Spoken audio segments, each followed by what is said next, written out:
All right, how's it going, everybody? Welcome to another week in Hawkeye Pro Wrestling. We have finished up February and we are headed to March. First week of March 2020. We just got done with Death Flag. We are on our way to one of our big four events in Blackout at the end of the month. And we don't have a lot of things set in stone yet except for one. And that is, of course, the Women's Championship match. Of course, we will have Io Shirai versus Kairi Hojo for the Women's Championship, of course, back at Final Fight. Kairi Hojo won the Royal Riot to win herself a shot at the Women's Championship. Io Shirai defending successfully against Candice LeRae at Death Flag. So they will meet each other at Blackout for the women's title. And just move completely straight on to booking exactly.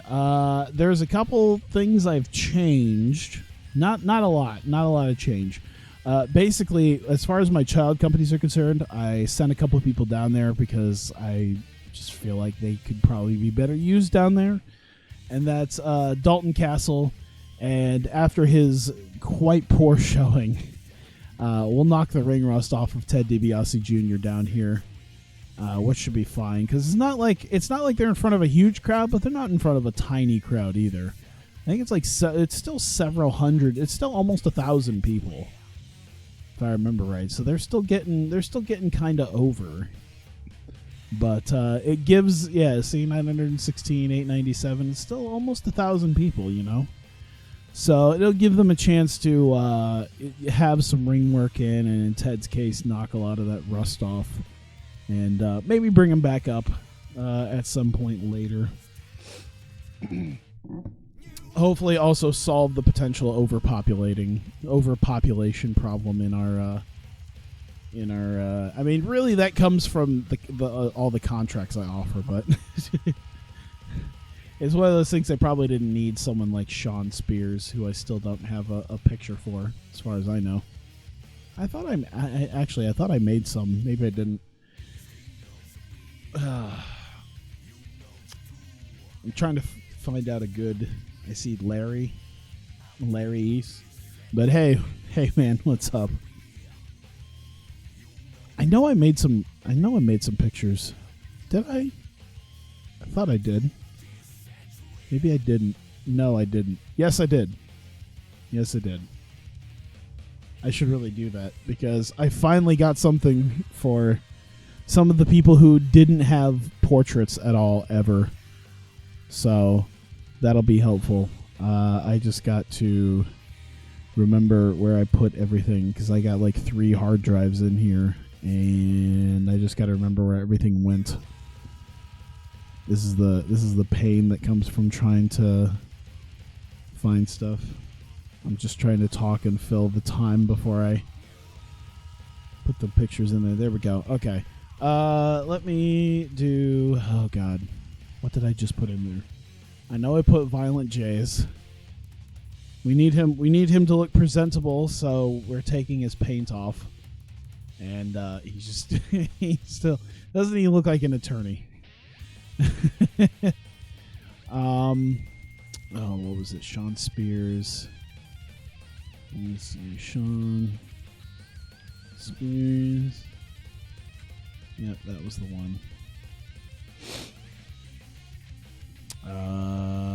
What else? Were there people down here that I know one of it, Kangaroo Cassidy, because I talked forever about the fact that I didn't put that in there. So now she's in there. And let's see here. Oh, God. I had the pictures up. Now I didn't. God damn it. Hang on. There was one more. There was 4. Oh, right. Adam Page. That's right. I knew there was someone down here I needed it for. I think I put it under Hangman Page. Yep. There we go. There. Now Adam Page looks much more legit than he did.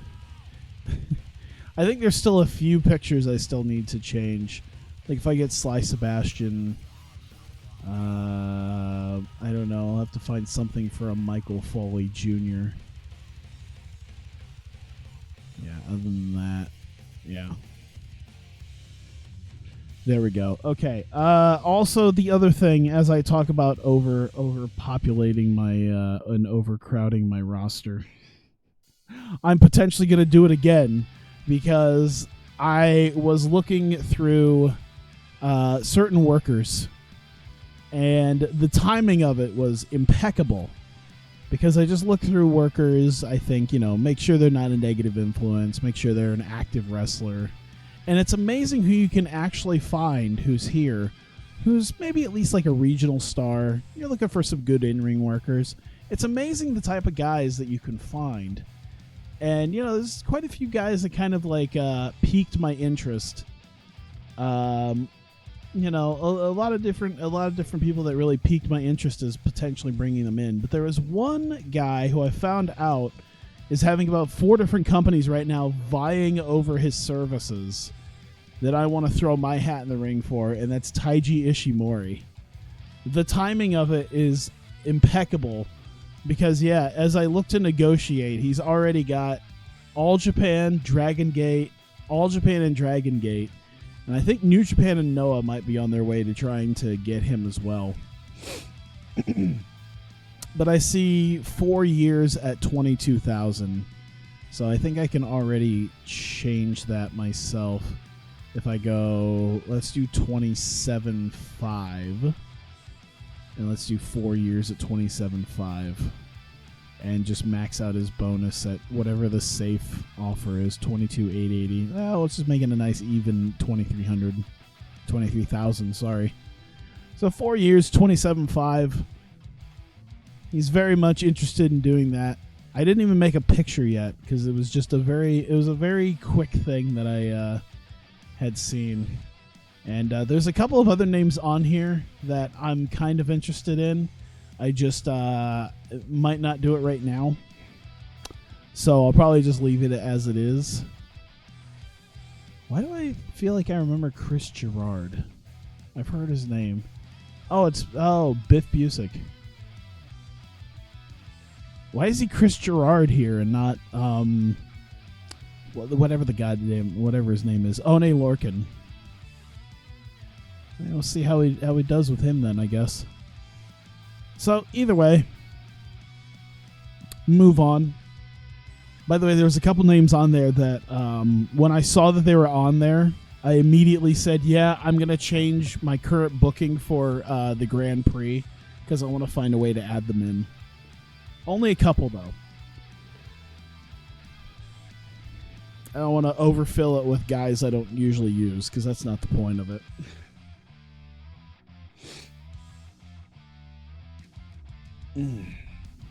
Emails waiting. Gee, I wonder if people are going to start. Yep.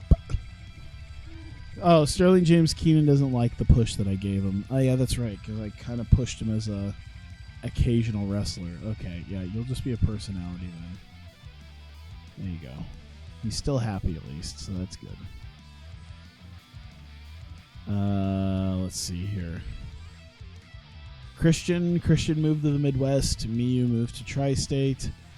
Sonata moved to the Midwest. TNA, Noah, and New Japan are all now vying for Taiji Ishimori's services. As I figured. By the way, I didn't realize that Taiji Ishimori is, so this is 2020. But, I mean, he's at least 35 in real life. I had no idea that the man was that old already. I mean, I guess it's not old, but, I mean, 35. Let's see, 22. So, is there anything being considered at this point? No. No one wants to pay more than what I'm throwing at him. Which probably isn't that much more than what he's worth. Okay, never mind. He's worth 18 and I'm offering him 27. I mean, I've done worse. Shinsuke Nakamura has worked out in spades, but he's worth 31.3 and I'm paying 52, so could be worse. That's generally how I do things, is just to overpay because I want talent.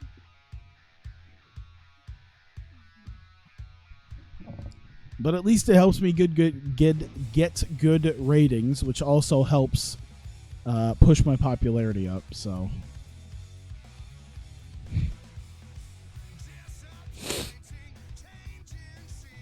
you need to run some shows in Japan with these guys. Oh, my Japan tour is coming up, because the Japan tour that I did last year, where I was running shows at a Korakuen Hall or Korakuen Hall, however you say it.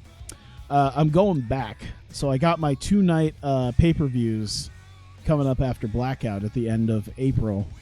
So I'm going to end up doing like 4 shows there like I did last year.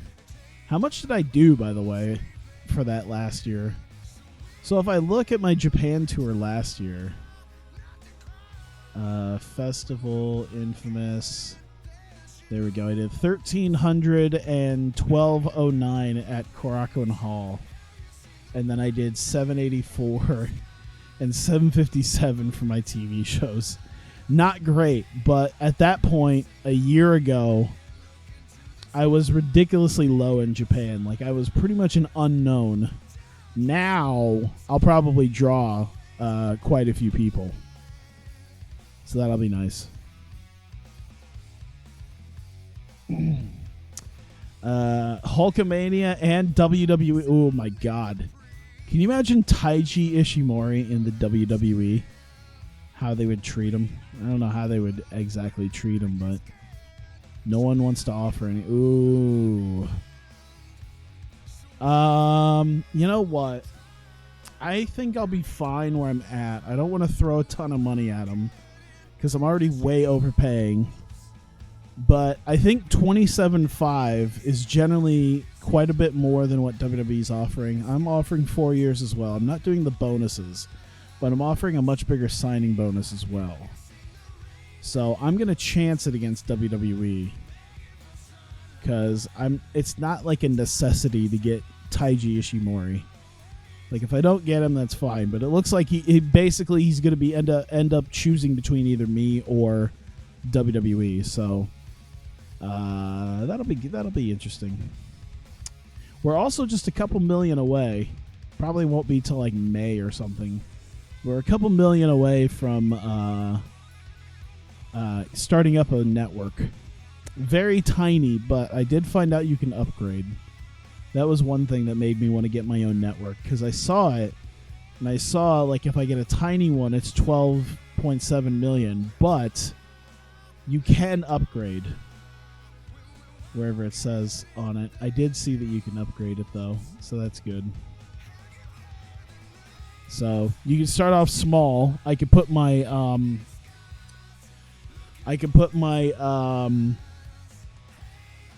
child company on a network. They can get some decent exposure that way. I can start running them like an actual promotion. All right, Wednesday. So yeah, we're at Wednesday, and we have Blackout to deal with. Oh god damn it! Where is that going to land? Okay, God, I had my booking sheet and it was minimized. I was so scared. I was like, God, please don't land just right in the middle of this, of my screen. Tennessee? Sure, why not?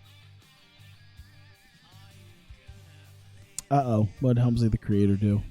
Gave the locker room a lift when he provided a crate of free drinks for everyone. That's great.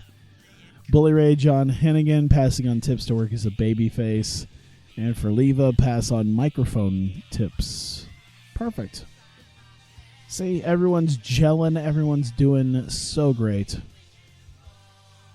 So Southeast, what does it say? Tennessee Murphy Center. Oh, God, that's 11,800. The hell goes on? Which college is this? Murphy Center. We'll just put that in there, see if it comes up. Where it's Murfreesboro, Tennessee. Middle Tennessee State University. Is there a need to have an 11,000 seat building for Middle Tennessee State? Is basketball that big in Tennessee?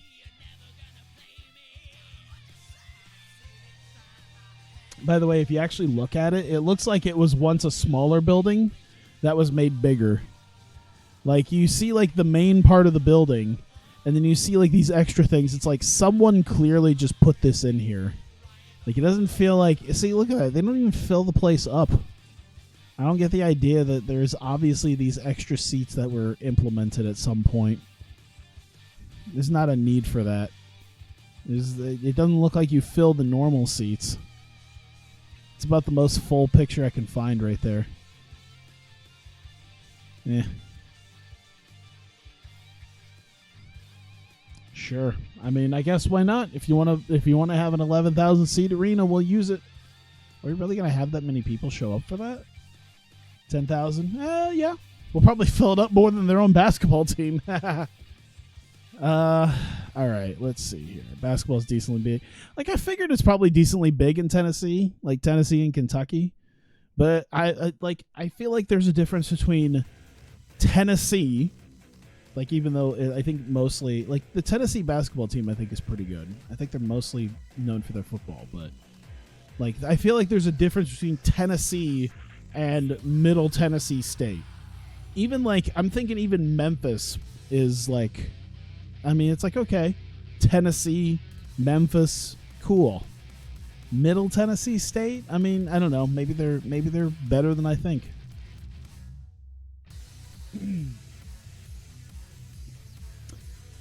Either way, I guess I don't need to hate on them that much. Who knows? Let's see. Middle. See, now I'm gonna get. I shouldn't even care enough.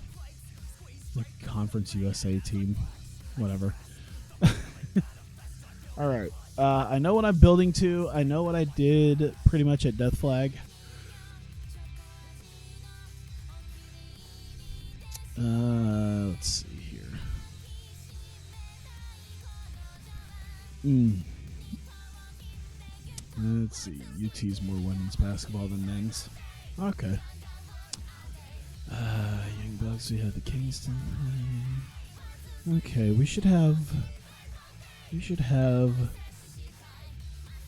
Sammy Sabay. Actually, that's what we should do. We need to have Sammy Sabay out there doing something.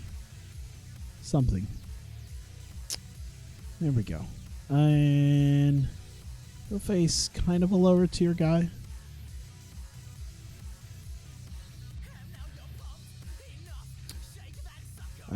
Maybe he should face like Davey or Eddie as like a potential, or John Hennigan. How about that?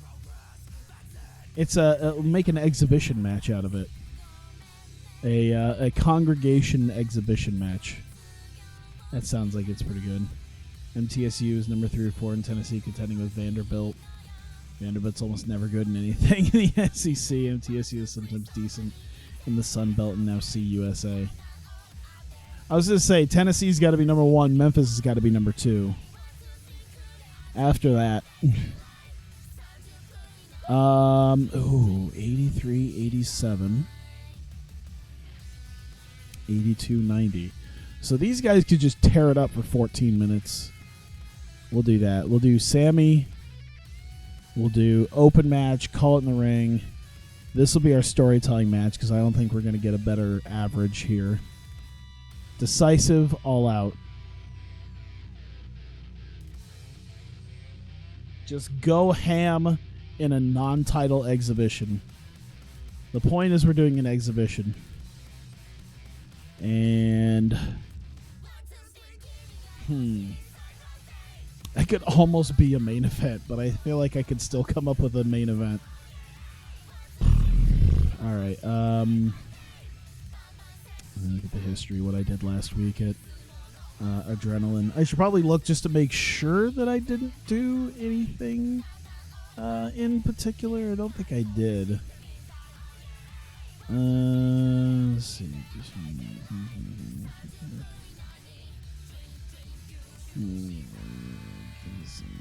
So we got the Kingston thing. Raina's office. So we're gonna have an Alex Reynolds thing as well. We should put Los Ingobernables out there. We're gonna have a tag match. Sorry, I don't know why I'm like murmuring it. So we'll have a tag match. Let's go. Let's go out there. Roppongi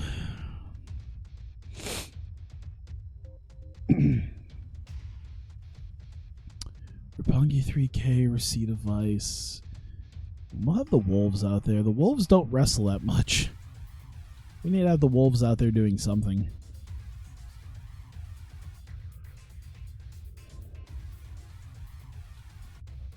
$18 probably does well.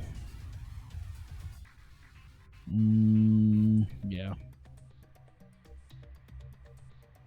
I don't think this psychology of a couple of these guys are not going to be their strong suits. That's fine. Let's do Sonata. And then we'll open match it. Decisive win. Should I slow build it? 99 stamina says no. 95 stamina says no. 82 stamina says maybe. And 85 stamina says no. So Sonata, keep up. There you go. We'll drop it to 17 just to be safe. So Sonata wins. It's open. It's a decisive finish. Good enough for what I need. And just kind of looking at other things that I'm booking.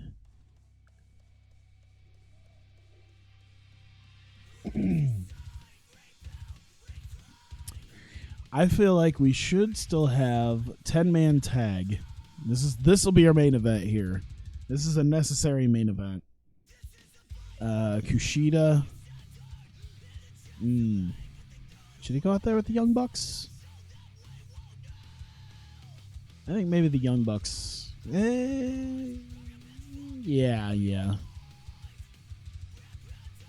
Kushida, the Young Bucks.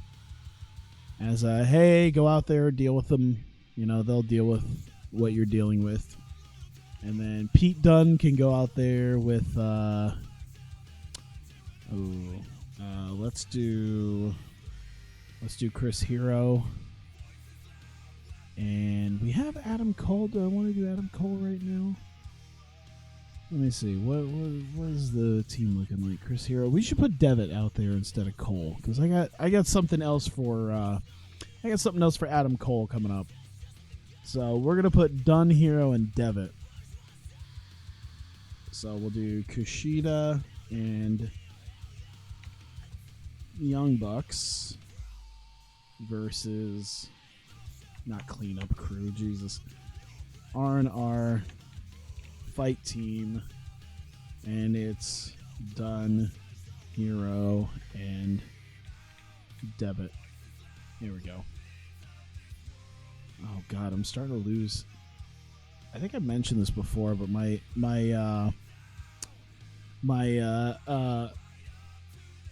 what is it? My headphones are starting to like crap out of me a little bit.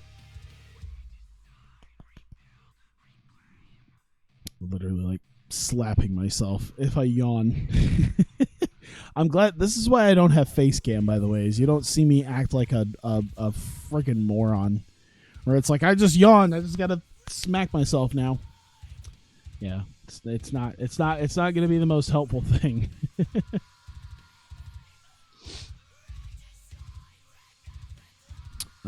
20. You know what? 20 will be enough. They'll slow build it. Let's do who should win. Let's do open match. We won't have to call it in the ring, but I want to make it decisive. And it will be Kushida pinning Pete Dunne or submitting him. Who cares? We'll find out. So specifically, the challenger of Death Flag beating the heavyweight champion at a point where Dunne ran the hell away last time. So should be helpful.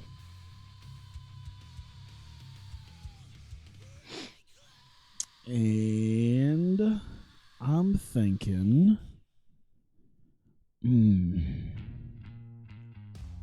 I'm looking over what I've got.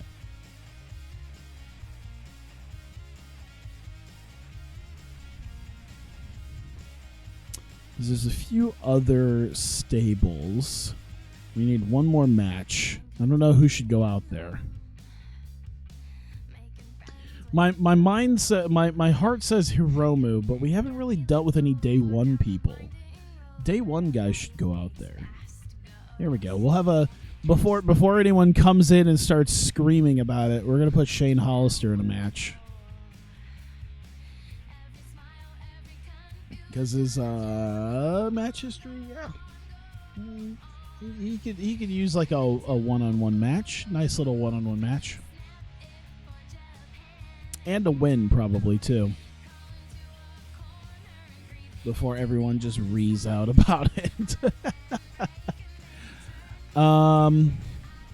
Who should he face? These are the guys. Cole, NFL. Maybe even higher up than that. Maybe Doi? I feel like Doi would be helpful with that. You mark out when Hollister wins? Well, that's good. I'm thinking Doi. Because I want to make it... I can work with that. I can work with Doi as something. And that... We got a couple of potential of main events here. This is going to be... It is actually... I'm actually quite excited to see how well this will work as a deal. Let's see. 81-87... 82-76. Okay, the 76 is going to make it interesting. But we'll go 16. I won't slow build. Hang on. I got to grab chapstick while I think because my lips are drying out because it's getting cold here.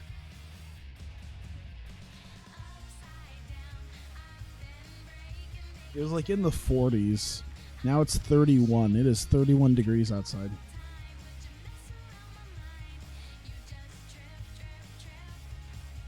It's ridiculous. I finally had to bust out like my my hoodie. And I thought I was going to start sweating when I was at the Wrestling Revolver show, but I sat on the side where they were trying to like pump in warm air, I'm assuming, but it ended up kind of cold. So I ended up like mildly cold, like literally throughout the entire Revolver show. It was something. At least I'm assuming they weren't intentionally trying to pump cold air into the main part of the building, considering everywhere else was warm.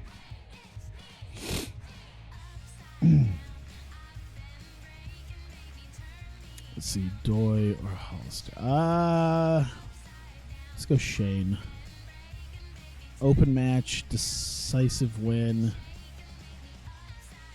Let's go distraction by Shane Hollister on Tozawa. There we go. And we'll put it right here. We'll make it this semi-main. That'll be good. We can have Sammy versus Hennigan as like the show opener. That'd be nice. I can make that work. Let's see. Father Kingston, Sammy, and John Hennigan. And entertainment. I guess they can all talk.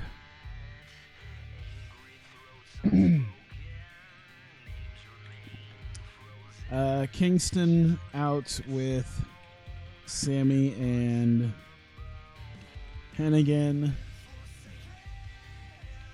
Preaches about exhibition between them and warns again about war. Whoops. Here we go. Because he's been doom and gloom the last few weeks talking about war. A war is coming. So we'll make that kind of work there. We'll have that, and then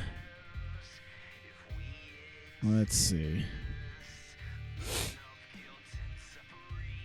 So Sami Sabay is out there. And we'll do Father Kingston and Adam Cole. Yeah, Hannigan will... John Hannigan will be out there too. So we'll do John Hannigan, Adam Cole. There we go. Cole out after with a chair. Beats it over Sami and Hannigan. Kingston attempt to save, but also hit. There we go. Hey, D-Pop, what's up? Oh, God damn it. 4 minutes, I guess, to put that over. So, low on these three for the injury risk. Oh, my God, here we go. And decent success, I'd say. Maybe a minor defeat on these three for getting there.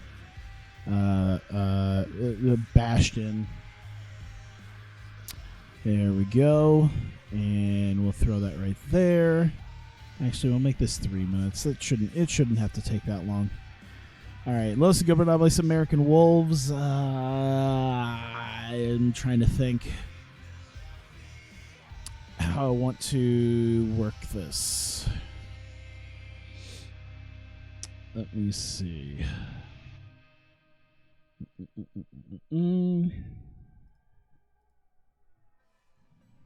Let's do Hiromu out with Sonata and La Sombra. I do want to look at their promo abilities. Wow. Really? How about you? No?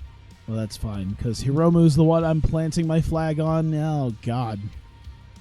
Alright. Well, shit. Jericho is kind of already not.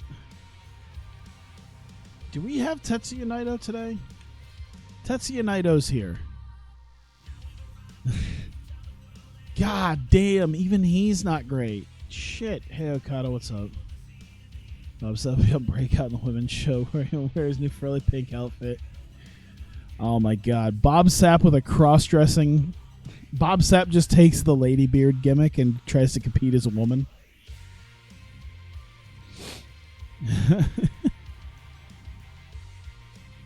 Let's see. God damn. He doesn't... Man, Naito can't really talk either. But you know what? I guess he'll be the one to chat with people. Because no one else can really do it. And we're purposely keeping Chris Jericho out of this because there's no conceivable reason to have him be a part of this because he's not supposed to be here. Bob Sapp becomes Lady Beard's understudy. If we get Lady Beard back, of course. Hiromu, Sonata, La Sombra, should I worry about anything? Maybe not right this second with the rest of this stuff here. Okay. Naito out with... Here, I'll just put... all of Los out. Naito tells Omega he'll deal with him, but will look to have the others deal with Young Bucks. All right, good enough. Let's see, 4 minutes. Don't take too much time on the mic. It's just not going to be worth it.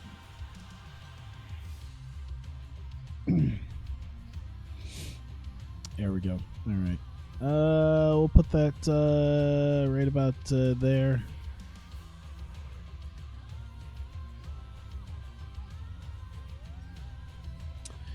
I don't know if I want to do anything about that immediately right now between Los and Young Bucks. Maybe I'll wait. Let's do the Shane Hollister Naruki Doi thing. Shane Hollister. Let's do Akira Tozawa, Naruki Doi. Let's do Show. Let's do Yo. This man just gets jumped. Let's see. Shane out for match. Let's see. Monster Max from behind jumps him and throws into ring for match. There we go. Lady Beard Senpai. Oh my god. Nothing would love to make me hear Lady Beard Senpai in Bob Sapp's deep ass voice. I don't even want to try imitating it. It's that like just booming and deep. There we go. There we go. You spent on a Dragon Gate binge the last 2 days? Cool. And we'll just throw that there.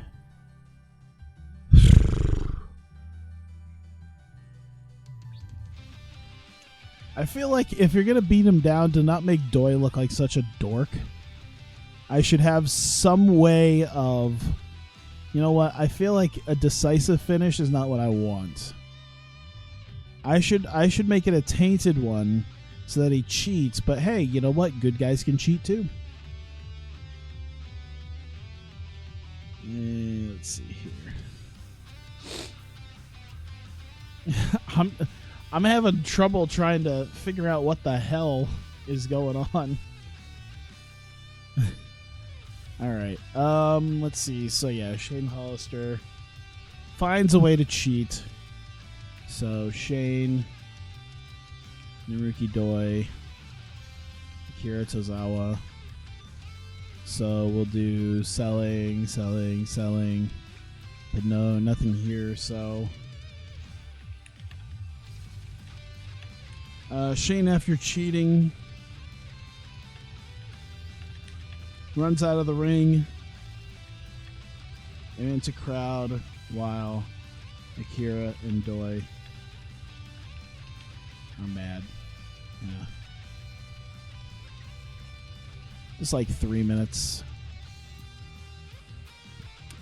I'd say a minor success. Well, maybe a slightly bigger success. There you go.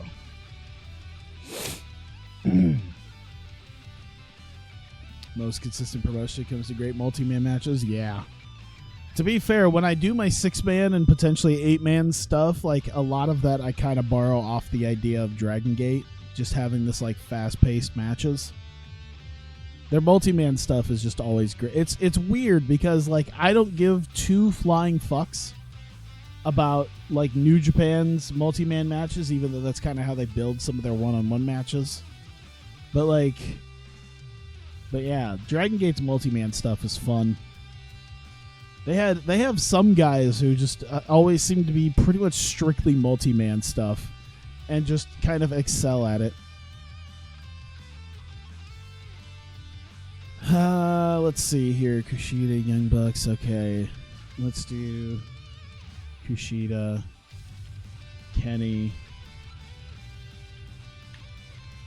Could they talk? I think they could talk. I think they'll be able to talk. Let's do that. Dragon Gate can only do multi-man matches. Yeah. I wish you were wrong. What is with the Bucks and vaping that you just desperately want to see that? Their singles matches aren't always bad. Usually stuff getting involving like Yamato are pretty damn good. Like if you're watching a BB Hulk main event though, like that's, I mean, yeah. Yeah, like a BB Hulk main event's just blech. Restart match equals bad. It's 2018.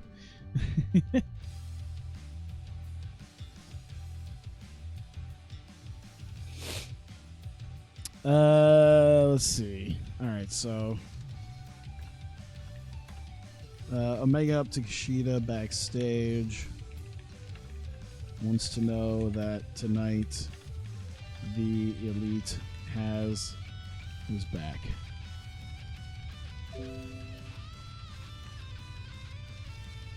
Kushida nods. just like 3 minutes. You watch is 45 and no longer does high spots. Really? Because even the 45-year-old guys sometimes do high spots. Like Mochi's like 45 and he still moves like he's half his age. It's kind of funny because the older guys in Dragon Gate move a lot better than the older guys in New Japan. What do you have against BB? How much time do you got?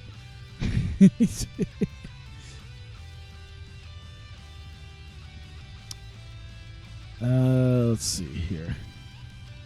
I will say there was a moment in a Tribe Vanguard match where Yosuke Santa Maria went to go kiss one of the other competitors and accidentally started kissing BB Hulk, and I referred to it as borderline lesbianism because of my long-seated belief that BB Hulk would probably look better in a dress than Yosuke Santa Maria simply because of how effeminate he looks. Which really isn't a bad thing by itself, but it's not great when you're trying to pass yourself off as like this like super martial artist badass. And he botches a lot. And he's getting fat. Which, I mean, wouldn't be too bad if you're someone like Chris Hero can still handle your moves, but BB Hulk's like gaining of weight has been directly proportionate to his botching.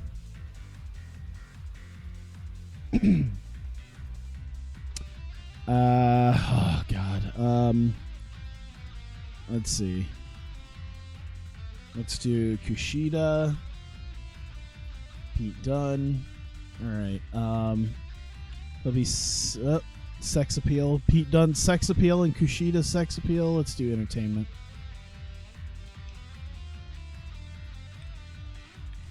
Kushida with a mic wants his fair shot at Dunne for the title without worry of DQs, cheating, or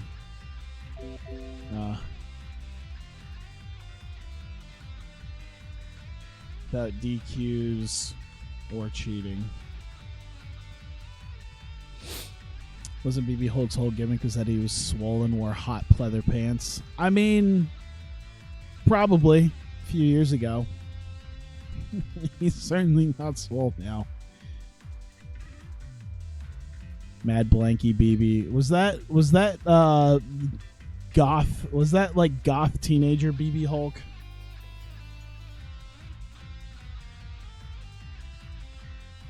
Black Hulk, I think, is what they sometimes called him. Emo. Fucking emo BB Hulk. This is emo BB Hulk, by the way. Goddamn. Emo BB Hulk is just... I mean, he was... From what I'd seen of it, is okay.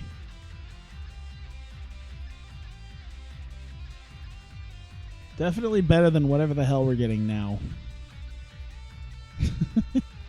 Because what we're getting now is not that. Dark BB, yeah. Dark BB or emo Hulk. That first one I'd smash. Oh, the second one.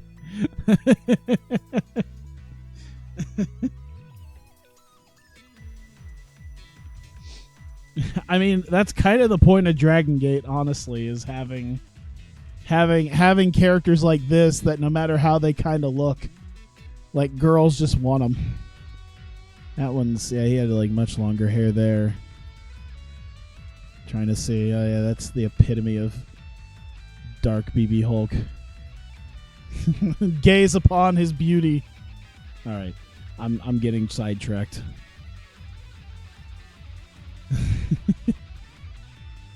Okay, so yeah, I'd say minor success and then neutral.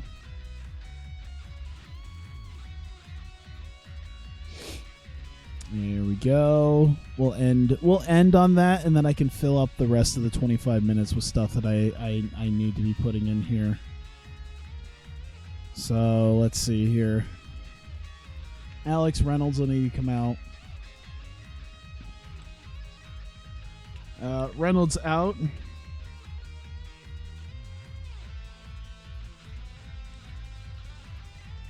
Says he knows Ray is not here,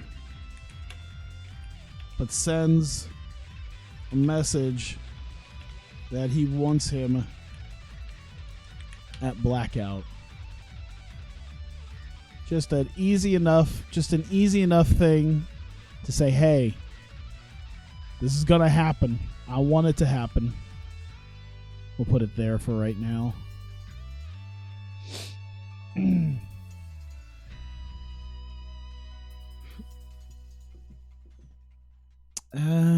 Let me see here. Okay, so we just have that short little 5-minute segment there. That's about all we really need for that. We need. Ooh, hang on. I'm looking at other things here. Okay. Let's see. Katsuyori Shibata, Kurt Angle, and even Brock Lesnar. Are you saying no girl would get hard? I mean, I'm trying to remember how Ryo Saito looked. Jimmy Susumu is like Saito maybe not Saito. I'm guessing there's a lot of girls with dad fantasies that are so into Susumu though. Jimmy Susumu, or whatever the fuck he is now. If he's still Yokosuka or whatever. There's probably enough dad vibes around him at this point that would gravitate girls towards him. Let's see here. Ooh, entertainment, I guess. Guess we're gonna do entertainment. Shibata training with Angle and Brock.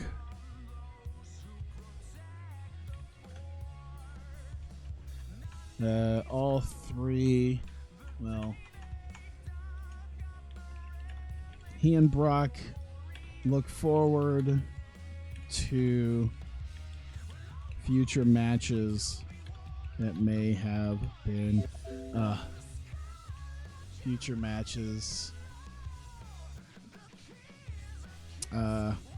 possibly set up.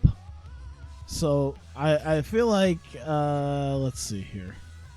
So maybe like a good 4 minutes of training, and then the vague idea that there might be some matches coming up for the both of them, for both Brock and Shibata. There's something on the horizon for both of them. They just haven't said what yet. But there's been a lot of talk. And okay, we need Taylor Mulligan out there. Taylor Mulligan needs to be out there saying something. What's his mic skills are okay. He's getting up there. All right. Mulligan out. Actually, maybe we should add Shinsuke Nakamura to it. What is Mulligan's selling look like? 86. Jesus. All right. Yeah. I guess a minor success maybe. Mulligan out. He praises himself for beating Knock. Calls himself a god. Knockout Says nothing. Brawl. Good enough. It's there. Right? Yeah. 5 minutes, I guess, to show that. And yeah, I think we're good enough there. I can do that and then put a period at the end of the sentence to make myself feel better. There we go. And we'll throw that maybe over here. Well, actually, we'll throw it a little bit later so that maybe he'll get a little bit of a boost from both being in the segment with Nakamura and having that later in the show ability to kind of use the hot crowd. Nak is going to turn the swag to fight Nakamura. You mean Mulligan? Nak is going to turn the swag to 300 to fight Mulligan? Or... I'm confused. Let me see here. Let's see. I'm trying to see what the hell else I have done. The Naruki Doi thing. Okay. So we kind of did a little bit of stuff with that. I'm just trying to look at some of the other things that I've done thus far. All right. Listen, it's time. I actually, for some reason, just randomly got on that. I randomly got into that song again. Like I remember just randomly like listening to that song again. I think I could probably find it on here. What if I just put "Listen, It's Time"? Can I get the Gregory Helms theme?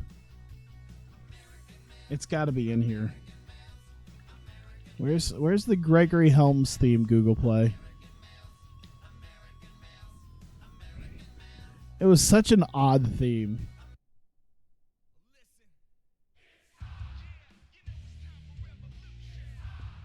I don't know why. I just... Tom!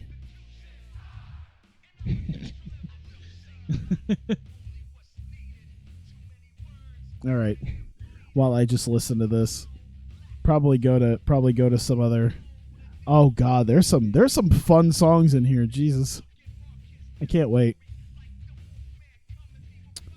Hang on one second. So, we need... What did I do with Juice? I need to figure out what I did with Juice, because I have a segment for him. I just can't remember what the fuck I did with him. Did I have him fight in the pre-show of Death Flag? No, I didn't. As far as I know. Nope. Okay. Just making sure. Did I have him do something last week? No. But we should have a couple of bits.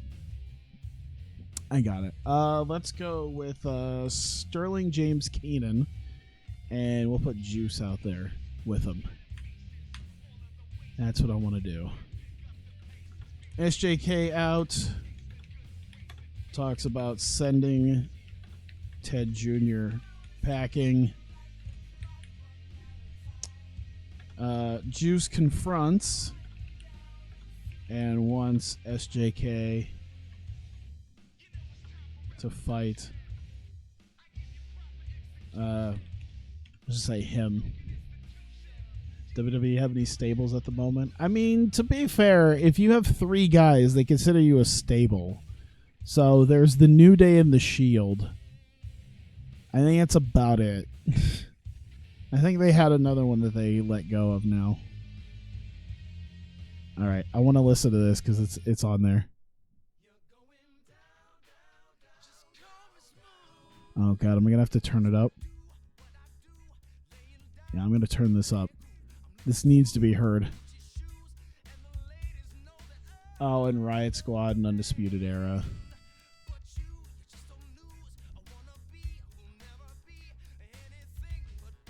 I wanna turn this up.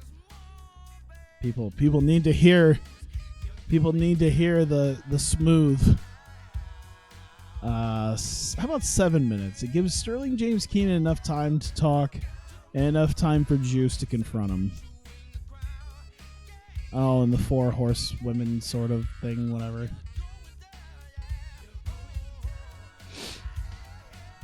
And let me see here. I think that's good.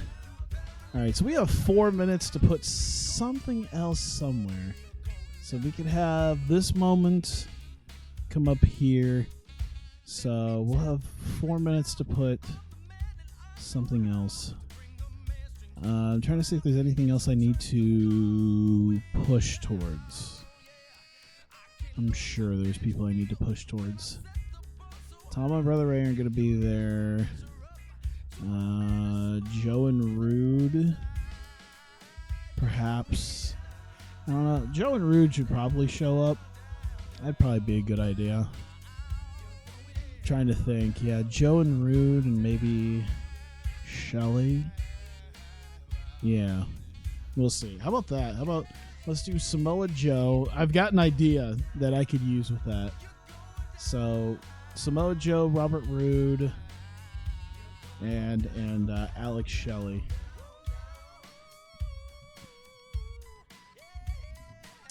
And let's see. Joe and Roode backstage. Shelley. Shelley saw their match and thought they need the help with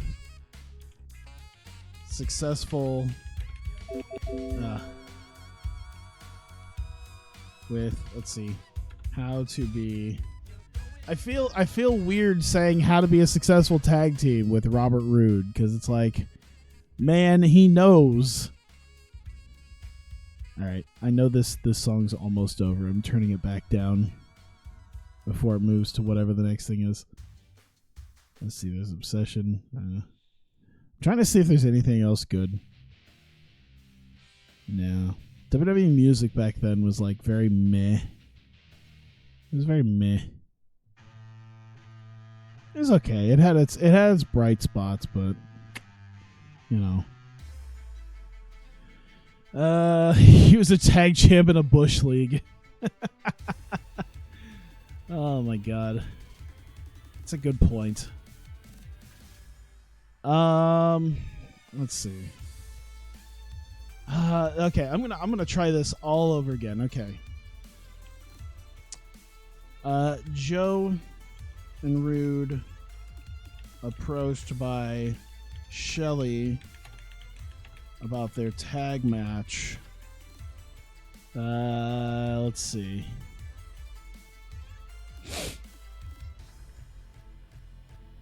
This is going to be 4 minutes of whatever. Let's see. Considers helping if... Let's see. Compensated. Yeah. 4 minutes. We'll see what happens. There we go. It's kind of sort of a thing I forgot about over the last few weeks. I kind of forgot about Alex Shelley. There was a whole point to it. There's a whole point I should be making about it. There we go. We'll wedge it in right there. TNA's more of a jeb. Oh my god. Everyone forgot about Alex Shelley. Oh, poor Alex Shelley. Oh. I'm sad now. All right.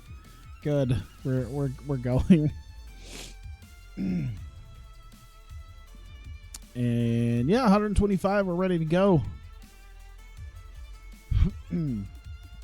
Nearly sold out Murphy Center, I think. I don't think we quite sold it out. But either way, we starting off the show with the congregation. Father Kingston this time headed to the ring with his portable pulpit.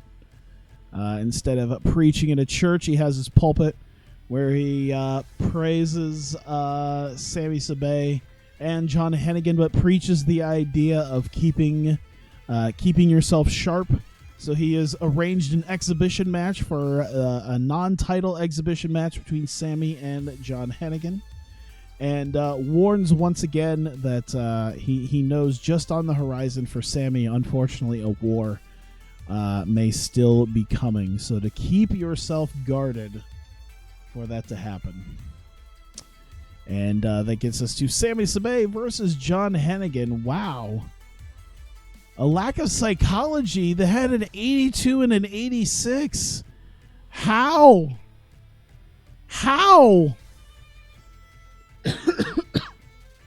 They were both like B pluses. You can't really do much better. Really? Okay, well, sure, whatever. I understand. Bad book cough. I started. Oh, bad booker. Yeah. Oh, thanks. All right. I don't. How did a 95 and an 86 turn into a 78? What the fuck game? It was like a 14-minute match, which probably didn't help, but fuck. Either way, okay, whatever. 78's fine. It's an opening match, not to worry too much. Either way, they finish it. They finish that up. Adam Cole comes barreling out with a steel chair in his hand. Hang on. I always gotta give it a second to let the thing come down if I hit my microphone. It's got to be the product. Like, you guys must really move towards in-ring. Yeah. Either way, Adam Cole comes barreling down with a chair and just starts beating the daylights out of Sammy and Hennigan. Father Kingston, complete with Bible, attempts to thwart Adam Cole with it. But Adam Cole sees him coming, ducks it. Kingston tries to hit probably like a Trouble in Paradise, also gets ducked and then walloped with a chair. As Cole just leaves, Sammy, Kingston, and John Hennigan all just laying, beaten up as he leaves, throws down the chair, and leaves. 9th of 10 reborn wrestler became a negative influence. I don't think I've ever had a reborn or reformed wrestler. Definitely not had a reformed wrestler. I had one with habits that just wouldn't break it. I've seen negative influences become more positive, though, because I've had negative influences that started moving away from the negativity. So I've seen that it works. Shibata in a training gym, some sort of gym, working out, boxing, kickboxing, wrestling. Either way, with Kurt Angle and Brock Lesnar. And both Shibata and Lesnar talk about future matches that they have booked. They talk vaguely about it. We don't know exactly what they're talking about, but apparently we'll see. Apparently in the future that apparently Shibata and Lesnar have some sort of match. So we'll possibly see. Brother Ray not around, so we don't know exactly what, but we'll see. Either way, Hiromu Takahashi coming out with the rest of with Sonata and La Sombra, and interestingly enough, Tetsuya Naito. So they come out, all of Los Ingobernables sans Chris Jericho, because he got the crap kicked out of him by a street fight. And Naito seems a little upset, a little bit guilty. Hiromu definitely seems guilty as well. And Naito basically says that Omega's crusade is not over, but he'll deal with it. He'll deal with whatever Omega's planning on dishing out here. But when it comes to the others, when it comes to the Young Bucks, he has Sonata, he has La Sombra, and he feels like ending this feud that Omega seems to have and has pulled everyone into by virtue of his crusade. So he says that he's going to have to deal with the Young Bucks, and he's going to have Sonata and La Sombra deal with the Young Bucks as well. And kind of leaves it at that, as it seems as though Los Ingobernables have at least acknowledged Kenny Omega's crusade and the fact that they're really going to have to just squash all of the Elite in order to make this go away. It's a lot of stuff happening, Depot. But we do get a Los Ingobernables versus the American Wolves, which went swimmingly. Davey and Eddie just work amazingly well together. Sonata and La Sombra did pretty well to keep themselves up and alive too. But Sonata ends up getting the skull end on Eddie Edwards and taps out Edwards. And Los Ingobernables takes the victory in this tag match. And that leads us to a little bit later, Alex Reynolds coming out. And he's just alone with a microphone, sits down, grabs a chair and sits down in the chair.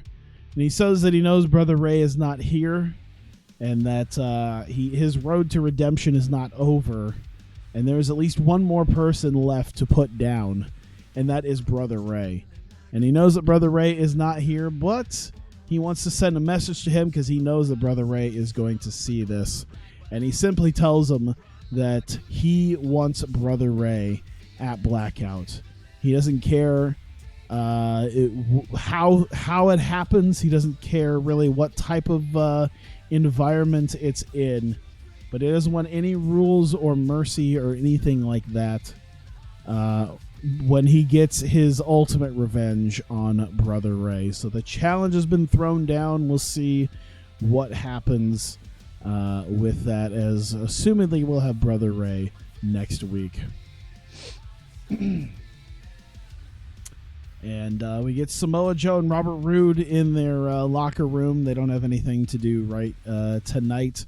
But Alex Shelley comes up to him and, talks to him about their tag match. He seems not really mocking him, but it's just like, tag team belts are a hard thing to come by sometimes if your partner's not all that great. And, kind of seems to try to divide them a little bit. But he says he considers helping them, because even though Rude is an accomplished tag team champion, it happened in the Bush Leagues and not the big leagues of Hawkeye Pro, where Shelley was champion for nearly a year. And Joe's never really had the tag titles. So he's willing to help them out and help get them to the tag team championship. But, of course, he's looking for some sort of compensation for it. And sounds like he'll discuss it with Joe and Rude exactly what they're going to do about this. Sterling James Keenan coming out, and he talks about Death Flag and, of course, the fact that he had sent Ted Jr. to the Abyss. He sent him packing all the way to Ignition. He's not even here anymore. Sent him to the smaller leagues. Proved that Ted Jr. coming back was simply a mistake, and showing that Sterling James Keenan's return to the wrestling ring was, of course, the smartest decision. Dino did an ass-naked moonsault. Oh, my God. That sounds like DDT. I can't wait to see the GIF of that pop up on my Twitter feed.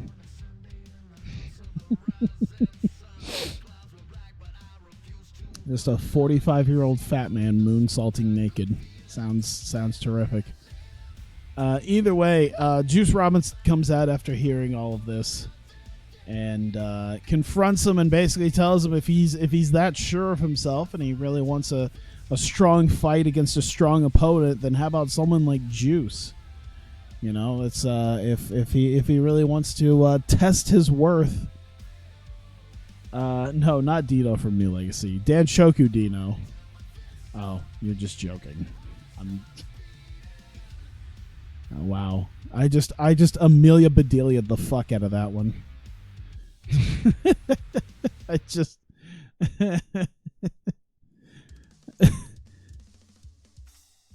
So either way, yeah, Sterling Juice Robinson comes out, basically tells Sterling James Keenan if he wants a fight, then maybe he'll take one against Juice to really prove himself. And that's basically where we're going to leave it at that.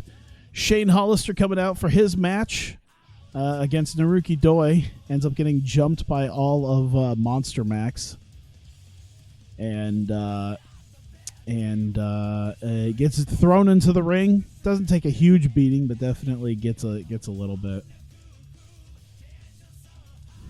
And thrown into the ring for his match against Naruki Doi. Damn, Daniel. God, I felt old just by doing that. Shane Hollister in an exceptional match with Doi ends up getting an Iowa leg lock on him in about 16 minutes. He did some blatant cheating after Tozawa tried to get himself involved in the match. Hollister using a little bit of dirty tactics against Monster Max to show that, hey, even good guys have to do bad things as well.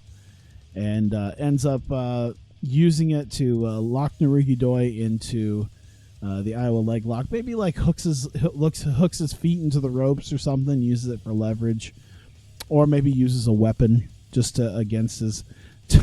takes like a lead pipe and just takes out Doi's knee before he locks that leg lock in. Either way, Shane Hollister uses a bit of villainy to lock in the Iowa leg lock on Doi and forces him to tap out, and Shane Hollister takes the win in this. At this rate, we'll have anal dildo matches at DDT. I think that probably has happened at least once. It wouldn't shock me. I'm pretty sure I saw one where they put firecrackers up a guy's butt and fired it off. Pretty sure I remember firecrackers in a like wedged in a guy's butt. Pretty sure that was a DDT thing. A performance, he's not even as over as Hollister. God damn it. Doi cat. God damn it. Oh god. Just freaking So Shane, cheating after cheating, hauls it out of the ring, hops the barricade, and starts hauling ass up the stairs into the crowd. Doi and Tozawa are not happy because it seems like they had a plan of, they had talked for a little while of trying to make a name for themselves again, and ended up on the bad end of Shane Hollister with this one. As it seems like maybe they had a plan here, and it just kind of went to hell. But Tozawa feels like he is not done yet with Shane Hollister. And we'll see how that ends up turning out in the future. We get to Taylor Mulligan coming out. He is quite pleased with himself. Praises himself quite a bit after beating Shinsuke Nakamura at Death Flag. It was a major upset for Taylor Mulligan. In fact, one of the biggest upsets I think we've had in Hawkeye Pro Wrestling. And Mulligan getting the win over Nakamura, basically calls himself a god afterwards. And muscular, what? And Mulligan ends up considering himself perhaps the next god of professional wrestling after his win over Nakamura, and basically talks about how he's looking forward to perhaps becoming a future heavyweight champion. And this kind of prompts Nakamura to come out, and he just kind of starts marching to the ring. Mulligan looks like he's ready for him, but seems to overestimate his abilities as Nakamura comes in and just starts walloping him with elbows and knee strikes and everything else. Looking like old school Nakamura. Looking like old school 100% swag skate out there as he just wallops Mulligan after what happened and just leaves him laying after a Bomaye. And that leads to Kushida in the back. Kenny Omega comes up to him afterwards. Kushida, of course, is teaming with the Young Bucks tonight, as Omega basically tells him that, hey, even, The offer still stands for Omega to have Kushida align himself with the Elite, have a little bit of backup, because obviously Pete Dunne is willing to do some underhanded things, and he's got a whole team on his side. So just kind of bringing that in here and saying, even if you don't want to join the Elite has his back tonight, because they know what it means to have to be up against these sort of odds. Let's see here. Oh, hey, Jack. I see Dino's balls. They were just talking about how Dino did a bare-ass naked moonsault. Well, I didn't see it, but I can't wait for the VOD to come out and make DDT Universe worth it. See some incredibly entertaining Joshi or Danshoku Dino's balls. But either way, Kenny Omega lets Kushida know that the Elite has his back tonight, and hey, the offer still stands that Kushida can join the Elite. That leads to the main event: Kushida and the Young Bucks, the tag team champions, taking on Pete Dunne, Chris Hero, and Prince Devitt. No Devitt and Bob Sapp promo tonight. Just the Rock and Roll Fight team coming out to face them. Ends up not going well for them, though, as the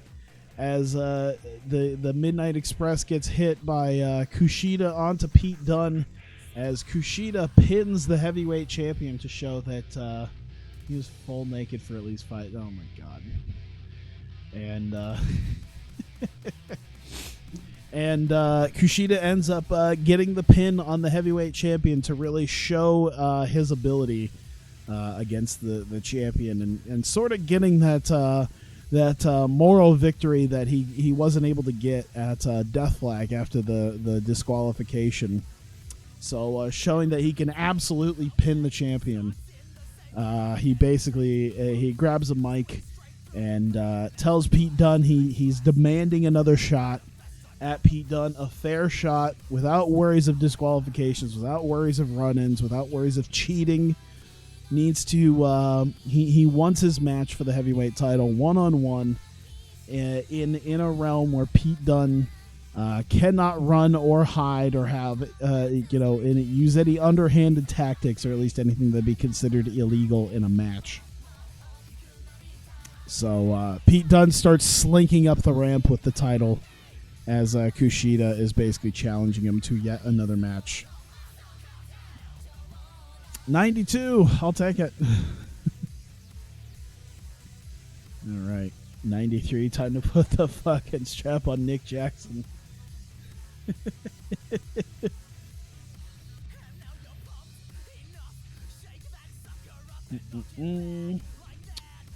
Let me see all this, see if there's anything here. Doesn't look like there's anything I would really care too much about, other than 10.04. Jesus Christ.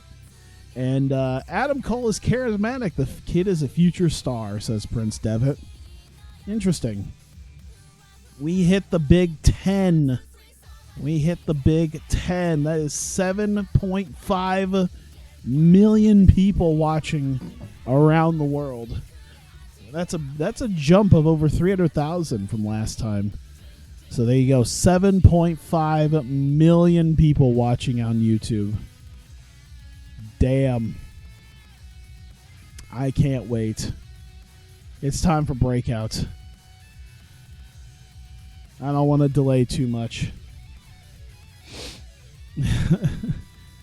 Now we're going to Louisiana. No, let's do it. Let's do the show where we just did it. Let me see this here. TN Murphy Center. We'll do it again. We won't sell the place out, but we'll do okay. Make him a gush. Oh my god. I need to work on this. Alright, I know there's definitely some pre-booking. That's right. Number 1 contendership, Sadistic Tales versus the Revolution. I don't know if that'll be the main event, but we'll have something. We'll have something ready. 20 is 20 something that would be helpful. That 67 isn't helpful, but if we slow build it, it'll be fine. Kana will get the win. Open match, slow build it, decisive victory. Kana winning it for Sadistic Tales helps, so that'll be fine. I need a main event, which will probably be the Opportunity Trophy qualifier. So, looking at what we got, I think if I want a main event, I'm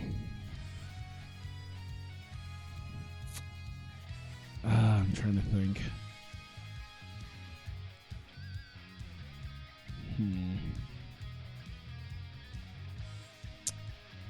I'm looking at the people that I'm planning on utilizing at the end of the month.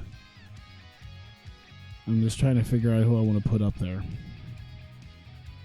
and who's worthy of a main event spot. You know what? Let's try Ashley Flair. It's not really. Man, it's interesting because I feel like she could do it, but I don't know if she can. It really depends on who I put in there with her. Who should go in there with her? We've done Flair Leva Bates a few times, right?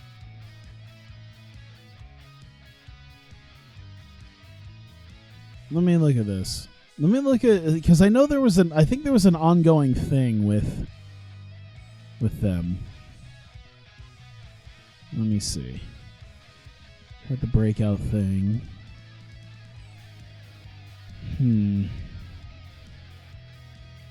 Let's see. Revolution Fight. They carried every backstage. We have that.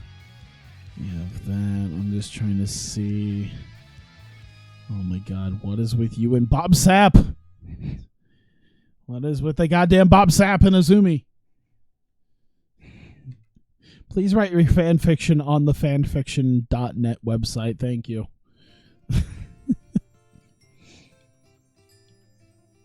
I thought we had more stuff going for that. I guess we didn't. So I guess I got a little bit more open-ended for this. So Ashley Flair's got to face somebody. I'm thinking Leva. Because I forget exactly who Leva was dealing with. But that's probably going to be at least a decent match. If we give him 20 minutes to work this. Ooh, look at that psychology. Oops. That psychology is good. That psychology is quite good. So, there'll be the storytelling. Ashley Flair will win. Storytelling. Open match, slow build it. And let's see here. Let's do Tainted win, because there's going to be some cheating. But here's the thing. They both cheat, so we're gonna have distraction on Flair by Athena. So this main event is just going to be a cheat fest, and only one person is going to come out on the better end of this cheat fest.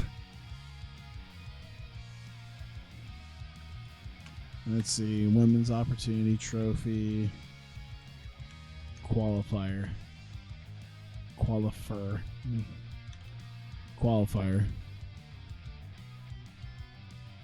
Is she in this? Akira Hogan? I don't think she is actually in this. I think. Let me see here. We need a 6-man. Or 6-woman. So, what if we throw in... So, Io Shirai... Mayu Iwatani, and Miyu Yamashita, and on the other end, shit, this is really going to be main event level right here, honestly. We should probably put something else. This is really going to be where it's at. Because no matter who I pick, I got Dashing Kairi, Io, and Mayu. This could get a 90. I don't even know who to put with her. I should just throw someone in there.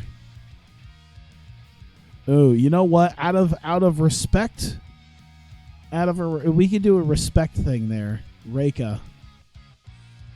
So Heyman International versus Dash, Kairi, and Reika.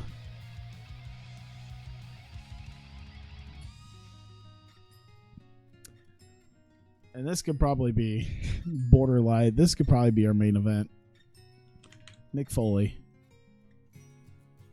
Ooh.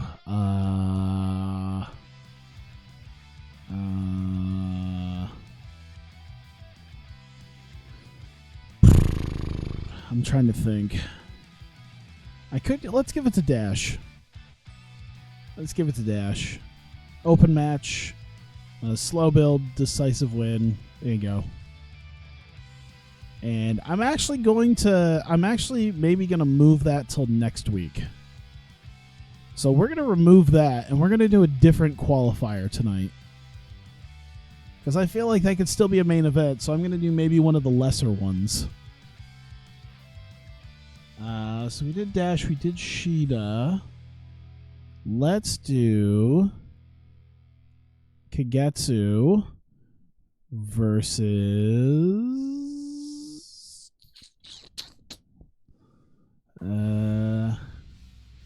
thinking Matthews or Eagles.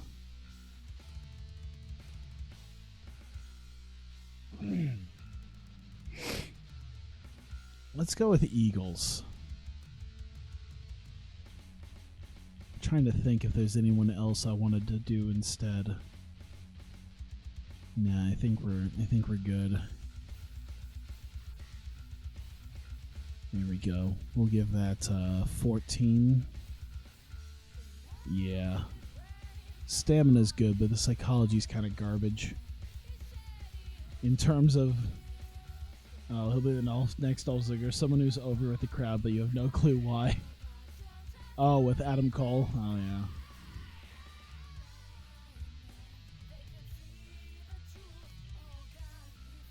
Mm-hmm.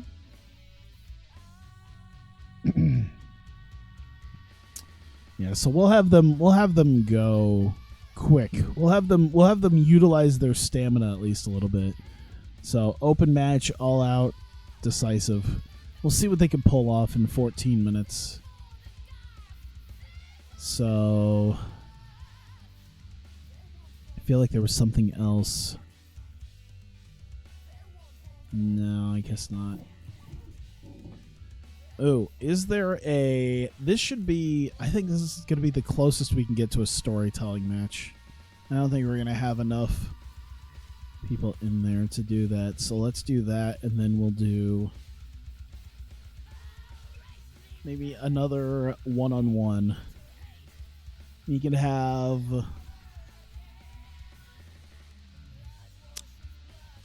We'll put Kaho in there because we should really actually be utilizing Kaho for something, and we'll put her in there against Leva Bates.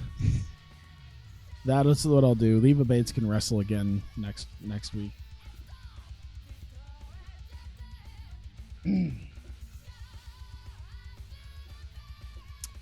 Let's see.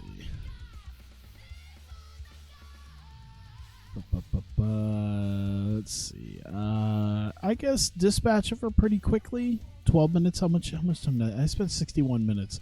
I really don't even have to do this match. I almost don't want to, but I'm going to do like 11 minutes. Won't take long. Leva Bates, just kind of dispatch of her open match. Decisive. There you go. Good enough. So, yeah, we'll do 2 one-on-ones. We'll do the tag, 2 one-on-ones, and then the 6-man. That'll work. Or maybe not. Maybe I'll do that and then Sadistic Tales Revolution. That's probably a better idea. This first one's more of an opening match. Let's see here. Yeah. So, Arisa Nakajima, Ayako Hamada, Hikaru Shida, and Kaho Kobayashi. So I think Shida's the one who could probably best speak. Ugh. Maybe they should all just speak.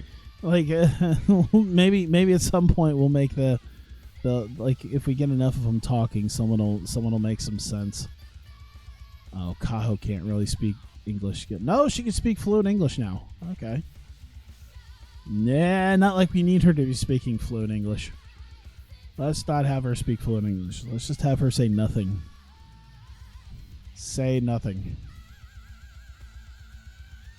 And minor success is there. There we go.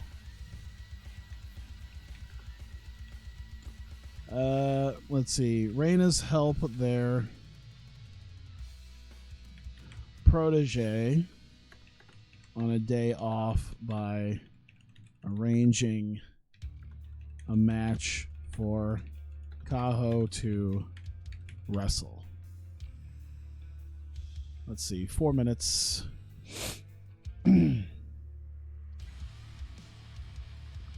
Let's do Leva Bates, Athena, Courtney Rush. Let's see. Leva Corp out to their surprise as Leva leveraged to have her in it to let off some steam. She doesn't think of Kaho as an actual competitor. She just wants to let off some steam by beating up a not a rookie, but just someone she feels is lesser than her. There you go. So that leads us to Leva Bates versus Kaho Kobayashi. And let's see. What would be the post? Let's put McFoley out there. Leva Bates. All right. So yeah. 3 hours. Oh goody. All right. Foley out is not happy. Leva did what she did, but we'll have her. Well, okay. Well, let's see. Moves Leva's qualifier to next week. We'll say that Leva was gonna fight maybe in a couple of weeks, but after the little stunt she pulled, you better be ready next week. You get 1 week to figure it out. So we'll do that. Minor success. And I guess we'll put Ashley Flair there off screen because he mentions that she'll have that. And minor success for her there. All right, cool. So that's almost 25. That's 25 minutes of time devoted to that one match, and then everything else. Sadistic Tales: The Revolution. So James Mitchell will be out with Mio and Kana and Azumi and Bob Sapp. No.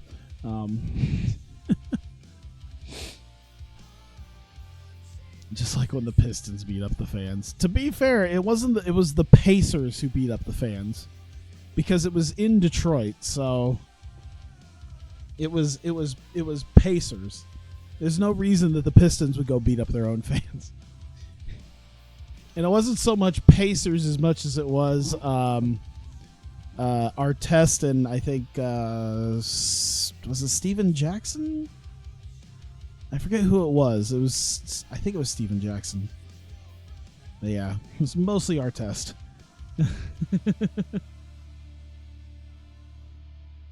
Let's see. Just how Suzuki would be to the fans. Absolutely. Let's see. So, whoops. Entertainment. I forget if this is... I always got to look to make sure that I'm helping push their mic abilities and their entertainment abilities. Yeah. Here we go. Yeah, entertainment. So we're gonna put them over a little bit. There we go. So actually, we'll just do minor successes on these. There we go. Beating up these fat hecklers. Yeah. Isn't Artest a world champion? You say Artest should be a world champion. Didn't he eventually win one with the Lakers? Now that you mentioned it. Pretty sure he won with when he was on the Lakers. Pro wrestling world champion. Yeah, he did win one ring. No, it's more a damn shame that Reggie Miller should be an actual NBA champion. Who cares about basketball? I care about basketball.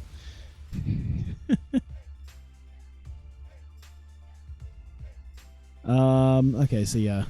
Let's see.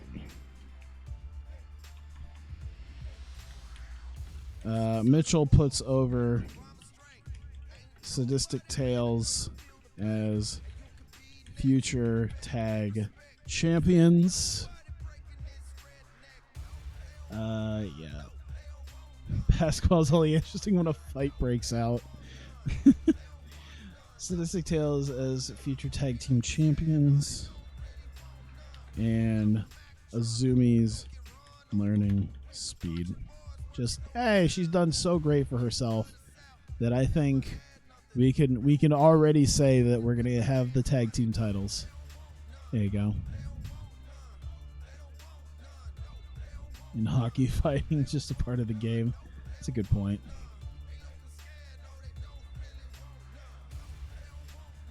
Let's see here. Do I want to do a post thing or do I just want to move on to the next deal? Actually, we might just move on to the next deal because I've already got an idea.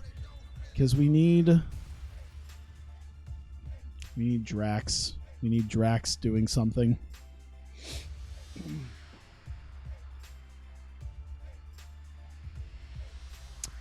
And let's see. Oh man, what do I want to do with that? Okay, so Carl Anderson, Lufisto,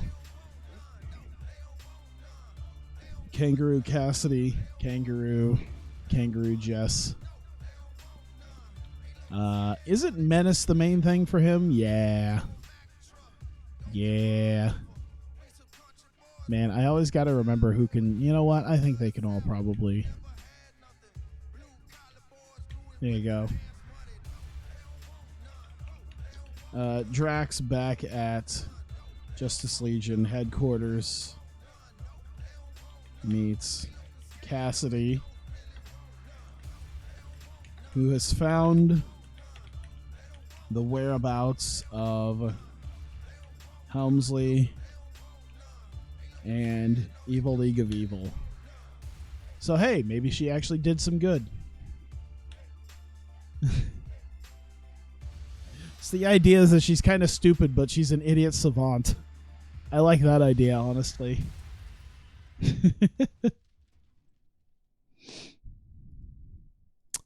Yeah, minor success in all of them.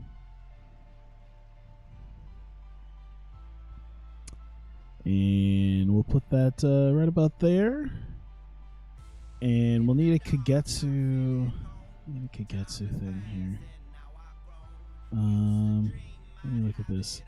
Yeah, Kagetsu Madison Eagles is actually supposed to be a women's opportunity trophy qualifier.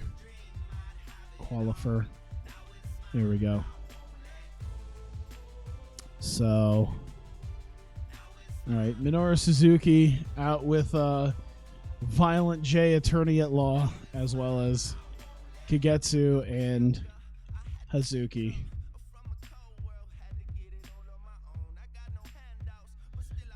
All right. Let's do selling, and I don't know what they would do. Stand there, look pretty. I don't know what they can do. Can't really do a whole hell of a lot.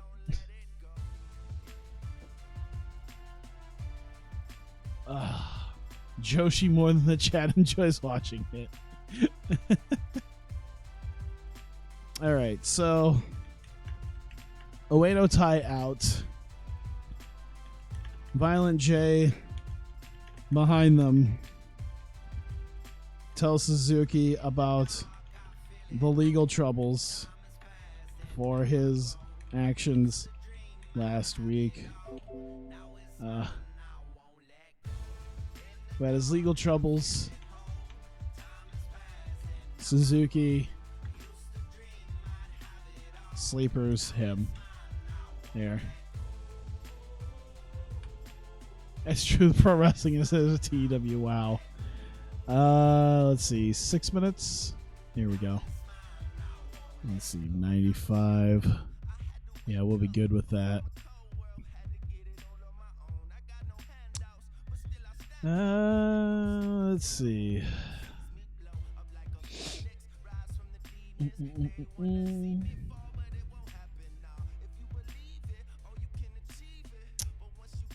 I guess success, minor defeat. I don't know. Violent J is probably not a good seller, is he? No. This will be interesting to say the least. Because neither is Suzuki. Is there anything either one of you can do to help push this thing up? Not really. I mean, sex appeal. How about you, Kagetsu? You got sex appeal? Fuck it. We'll use that.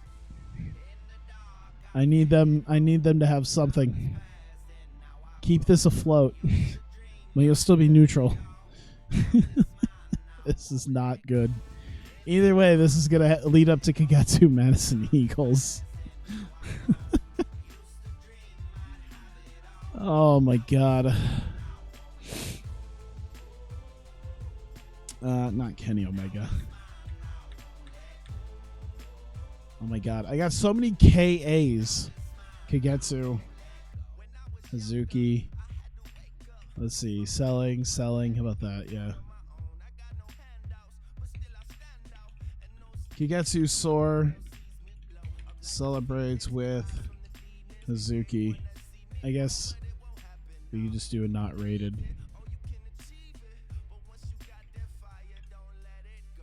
There you go. Just a little bit of a thing. Just like 2 minutes. There we go. Leave that there. All right. I should start like putting some like a lot of stuff in between here. I think. So let's push some stuff there. First we need Paul Heyman because he's gonna be with Io and Mayu and Miyu. Heyman International in locker room has a huddle going to prep them for the 6-woman tag main event. Woman. There you go. Let's see. I guess like 5 minutes. So entertainment. I think Io could probably cut a promo as well. Should Mayu cut a promo? I don't think Miyu can. Ooh. That charisma. Yeah, why not? It can help. There you go. There we go. All right. So that leads into that. I feel like we need something.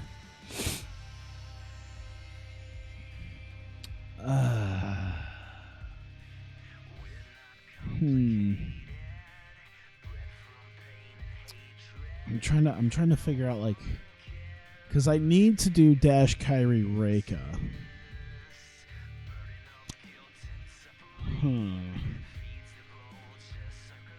The Kairosoft stuff. Yeah, I'm doing game dev story on my thing. I also have Dungeon Village. Is it Dungeon Village? I think is what it's called.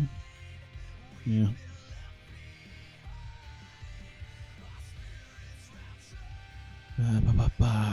God knows how many Kairosoft games I've done on this channel. I think I've done at least like 5.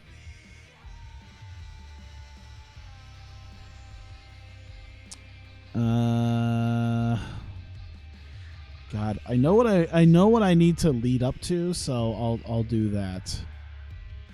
Let's see, Dash, Kyrie, Reika. In fact, let's get Maki and Kevin Kiley. So, Dash and Kyrie walk into 2K's locker. Kyrie doesn't see eye to eye with Reika, but needs a strong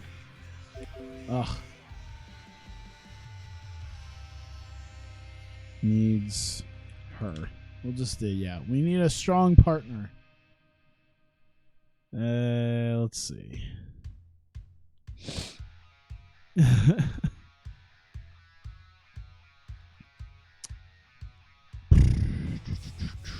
much do you have to pledge to get me to do a dating sim? I don't know. I've always considered it, but I just know that would just, like, there are a lot of people, I think, who watch this, who are watching now, as well as the people who are subscribed to the channel, who'd just be like, God damn it, if he plays a motherfucking, like, he's like, I seen the Senrun Kagura bullshit he did on his channel. If he does a motherfucking visual novel, I'm done. He does a dating sim, I'm so fucking done. I guess 4 minutes.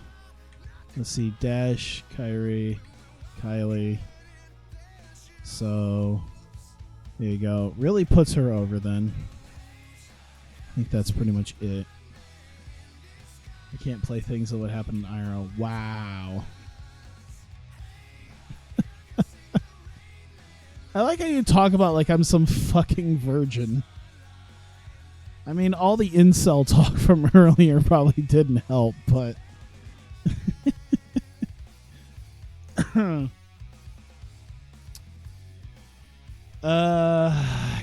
let me see here.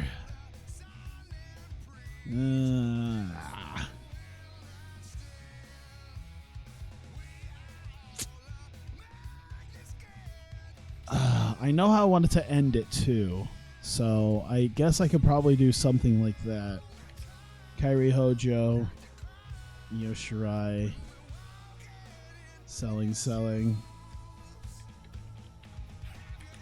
Both are hurt, but Kairi motions to Io on the outside that she is going to take her title. There you go. Like 3 minutes to end it should be enough.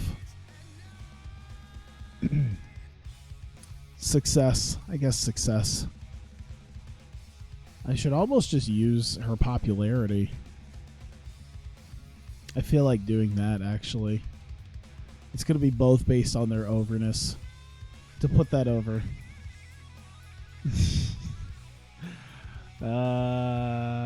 Let's see here. So we got 115 minutes. We need a little bit of something at the end, like at the beginning, to like, okay, so I have the middle and the end. Now I need the beginning that leads up to this. That's the key.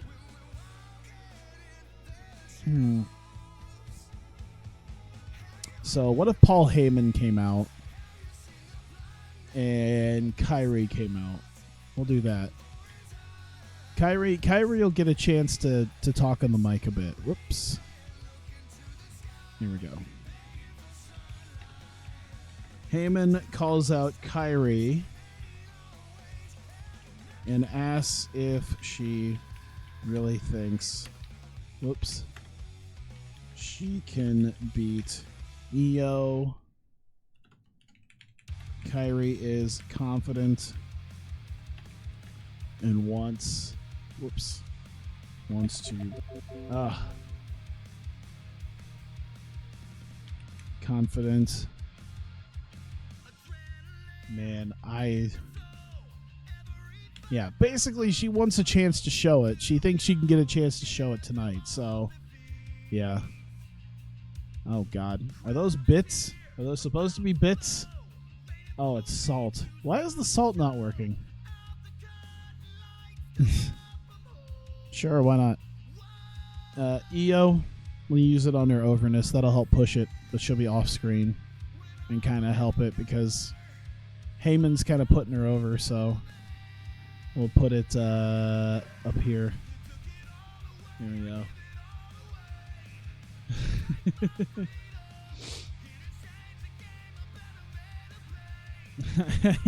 You hit me because you love me. When I'm salty, I book better. I'm Gabe Sapolsky. Is that what you're telling me? So I should just be throwing shit when everything goes bad? Oh my God. Let me see here. Okay, so I kind of got that bit. I feel like Dash and Kyrie should... Man, I bet you they're going to tell me I've been using Dash and Kyrie too much, but they're kind of the focus of this episode. Dash and Kyrie. No, they got themselves into something. And need to figure out who their third is. So hey, they got a tag match coming up tonight to showcase themselves, but they need a third. Who the hell could it be? All right, 120 minutes. Let me see. Let's see.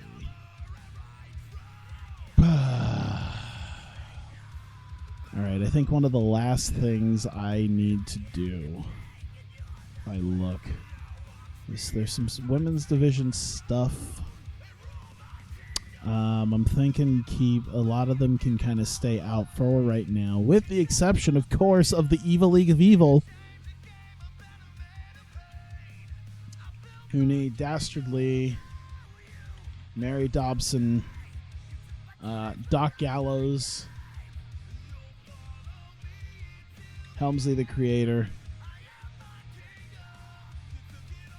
and entertainment all the way around. Evil League of Evil in their lair. Whoops. I guess I can do Rick McGarry. In their lair, tending to a fallen McGarry.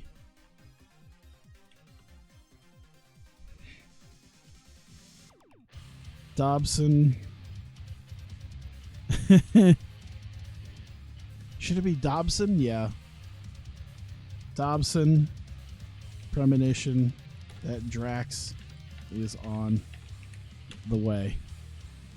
I like the idea that she just has like some seeing eye where it's like she just grabs a knife and she's like, Drax is coming.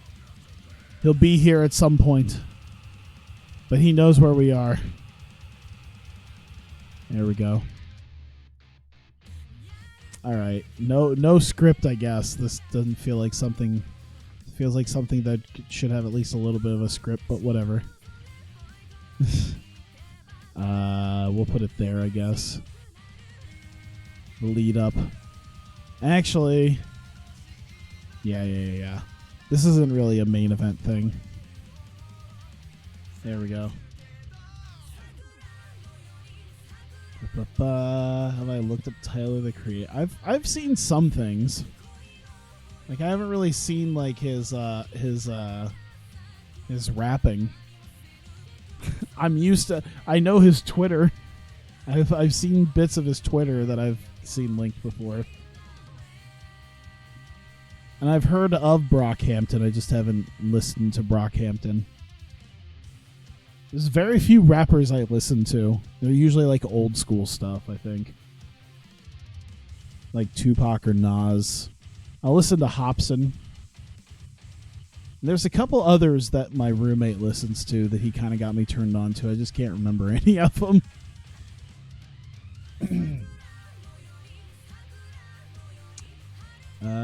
Okay. Yeah. I think I'm ready to go. Hobson. You don't like Hobson?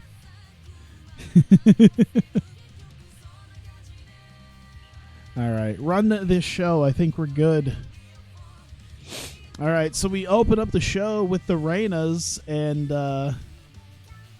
Kaho Kobayashi, and it's the Reinas' day off. They don't have to worry too much about anything yet because the number one contenders will be decided tonight. So they decide to help their protege on the day off by arranging a match for Kaho to wrestle. They're very excited about Kaho getting in the ring with maybe some of the things they've helped helped her with. Unfortunately, Leva Corp come down, and Kaho can't believe that she's about to face maybe someone from Leva Corp, but the Reinas seem a bit upset about this. And they're a bit surprised. And Leva ended up leveraging, in a way, to have it change so that instead Leva is going to blow off some steam in the form of beating the crap out of Kaho Kobayashi tonight. And so she's gonna let off a little bit of her frustrations from recent weeks on Kaho. And it leads to a decent enough match. Superb wrestling, great heat. Leva Bates, after critical confirmation, ends up getting the win over Kaho Kobayashi. They have great chemistry. Leva Bates has been getting great chemistry, I think, with a lot of different people. It's been kind of interesting to see.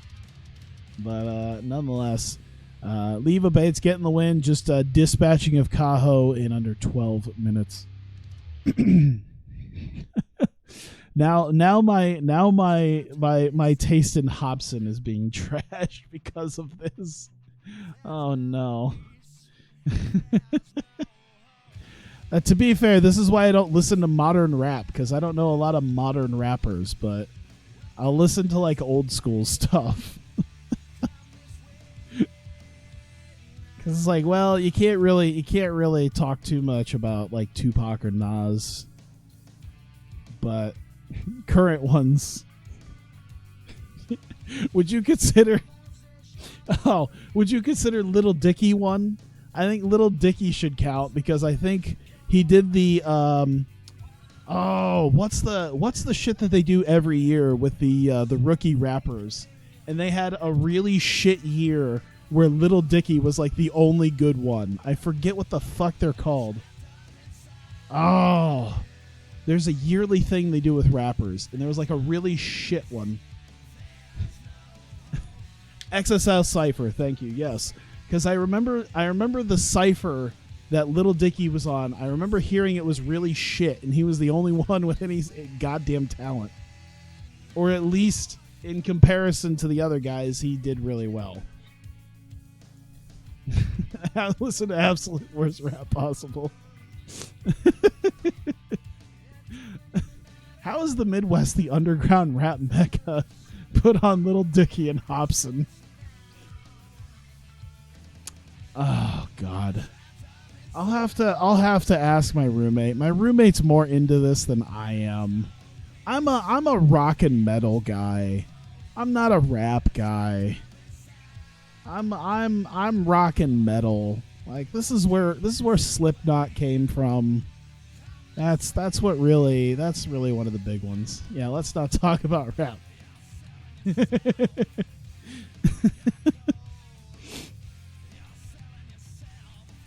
Either way, Leva Bates getting the win. Mick Foley's not happy about Leva leveraging the leverage that she did because it seemed to not happen from Foley.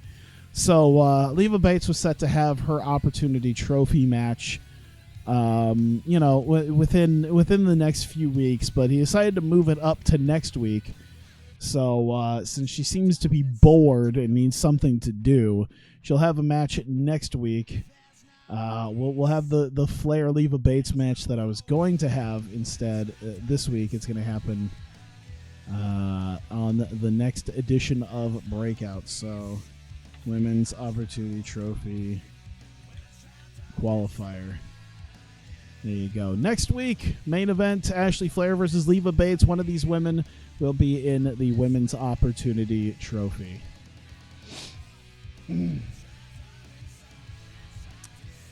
And all right, that is no. I have a bad feeling about what you just told me. That is music. I'll have to. Well, if I'm playing it on YouTube, whoops. If I'm playing it on YouTube, it means I'll have a. Oh, it's a fucking. What the hell is this? Oh God. That's a really freaky version of Osu. Oh, it's okay. So Saita. Oh, so it's I guess a different version of Osu. I've never heard of Saitus. Yeah. Either way, Jesus. Yeah. But yeah, Paul Heyman comes out. He calls out Kairi Hojo. He understands that Kairi is going to be facing Io at Blackout for the women's title. That much is set in stone. However, he asks her if she really thinks she can actually beat Io. You know, it's been sort of a thing that Kairi can't really beat Io. She's never really been that successful at it. Citus is mobile, okay. But either way, Kairi is though very confident that yes, she can beat Io because this is not the same Kairi Hojo that we've seen over the recent years. This is a much different one. So instead, we got she wants to prove herself in that regard, so kind of throws it down where her and Dash can find someone to face Heyman International, because of course Dash and Kairi already dispatched of Mayu and Miyu back at at Death Flag, but if you want to try to throw Io into the equation, because Paul Heyman seems to believe that if you throw Io into the equation, they can't lose. So Kairi wants to prove that tonight by throwing down for a 6-woman tag match for the main event, and we'll see if that works out.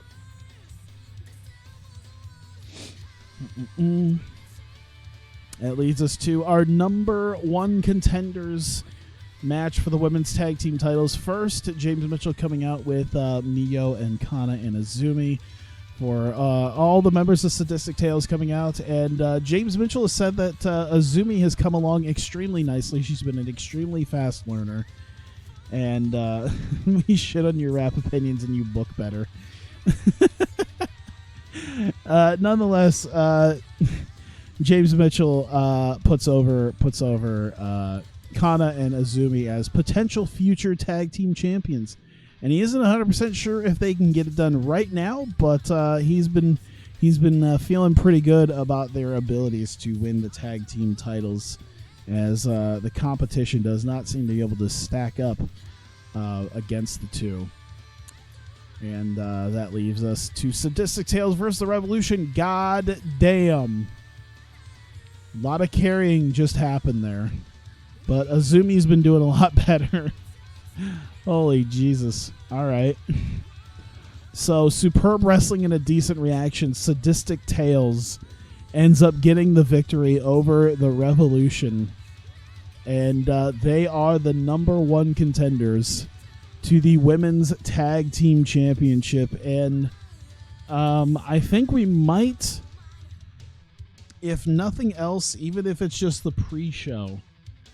I think we'll book that match. We'll pre-book that here for Blackout.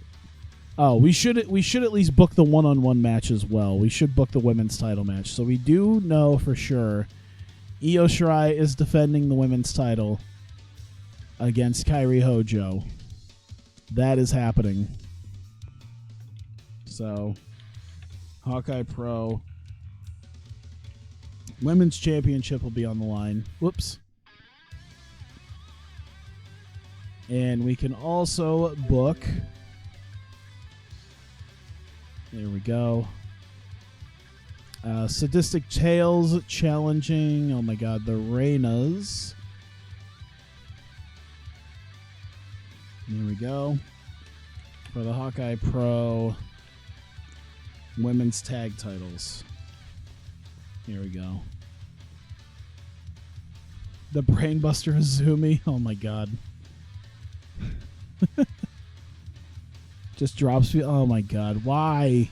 Why would you just want her to be unsafe? That's just what we need, is an 18 or 17-year-old girl doing unsafe things. Oh my god. What?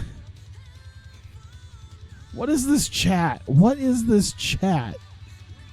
Why is this a thing? Oh my god. Sadistic Tales challenging the Reinas for the tag titles. Drax the Destroyer is back at the Justice Legion headquarters where he meets up with Carl Anderson and Lufisto and Kangaroo Jess, and they meet Kangaroo Jess's genius sister Kangaroo Cassidy, who seems like a bit of an idiot when she meets Drax. But she has been doing some work. Turns out she's more of an idiot savant, where she actually managed to find the whereabouts of Helmsley the Creator and the Evil League of Evil's lair.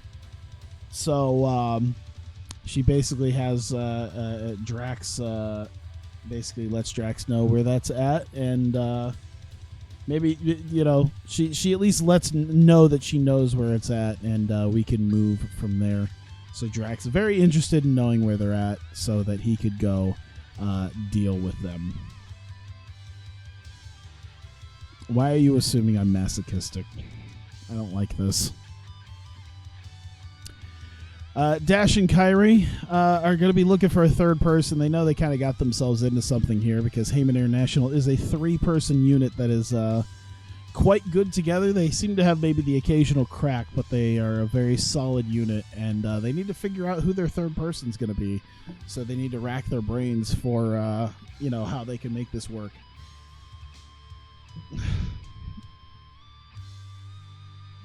Why? And Minoru Suzuki coming out with Oedo Tai for Kagetsu's match. Violent J, attorney at law, makes his comeback with some papers in his hand. It is apparently a subpoena from the fan that Minoru Suzuki choked out last week. And Violent J lets him know about the legal troubles from his actions of assaulting a fan, and that he's willing to help him. And Suzuki does not take kindly to this. Suzuki agrees that he'll let Violent J help him, then proceeds to sleeper him in the middle of the ring, and then roll him out and drag him towards the back. Suzuki follows, and it's just Kagetsu in the ring for her Women's Opportunity Trophy qualifying match against Madison Eagles, which for some reason did amazing. Madison Eagles carrying Kagetsu to an 84. And Kagetsu, though, end up getting the win on Madison Eagles in just under 14 minutes, and she will join Dash Chisako and Hikaru Shida now in the Women's Opportunity Trophy ladder match at Blackout. Hang on one second here. I need to remember that I put Kagetsu in here. There we go. So, yeah, the current members, Dash Chisako, Hikaru Shida, and Kagetsu in the Women's Opportunity Trophy ladder match at Blackout. 3 more spots to be decided over the next 3 weeks on the lead up. And Kagetsu celebrating with Hazuki her win because, hey, this is really the first time they're really getting a show of their success. And they get to see a little bit of something for that as Kagetsu, at this point, having a possibility of being able to fight for the title, or at least for a shot at the title. And we go to the Evil League of Evil. Oh man, I spelled it wrong again. Evil League of Evil are in their lair. They're tending to a fallen Rick McGarry, and they seem like it was a fairly successful experiment. Was the Rick McGarry experiment? But he kind of failed in his quest of assassinating Drax the Destroyer. And all of a sudden, Mary Dobson looks up and starts grabbing some of her tools and her knives as she seems to be preparing for something.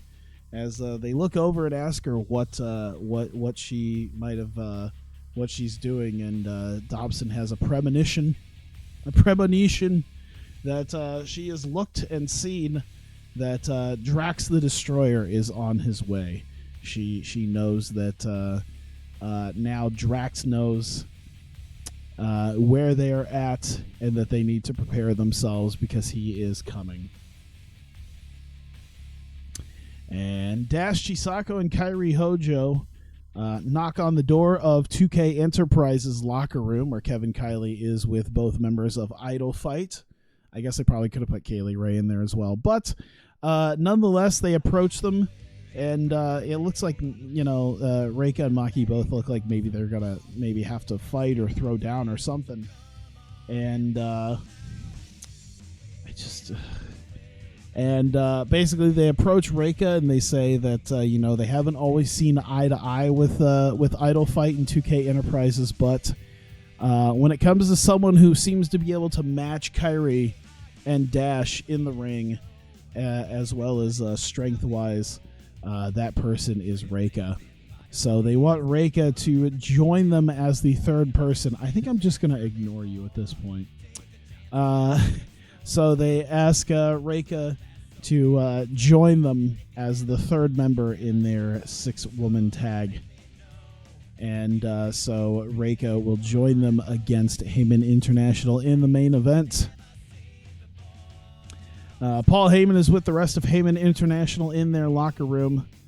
They have a huddle going. Heyman is giving them a little mini pep rally in their locker room as he is getting them ready and set for their 6-woman tag team main event. Oh my God. But Heyman gets them prepared and ready to go to battle in tonight's main event. We get Heyman International, Io Shirai, Mayu Iwatani, Miyu Yamashita versus Dash Chisako, Kairi Hojo, and Reika Saiki. It lasted 21 and a half minutes.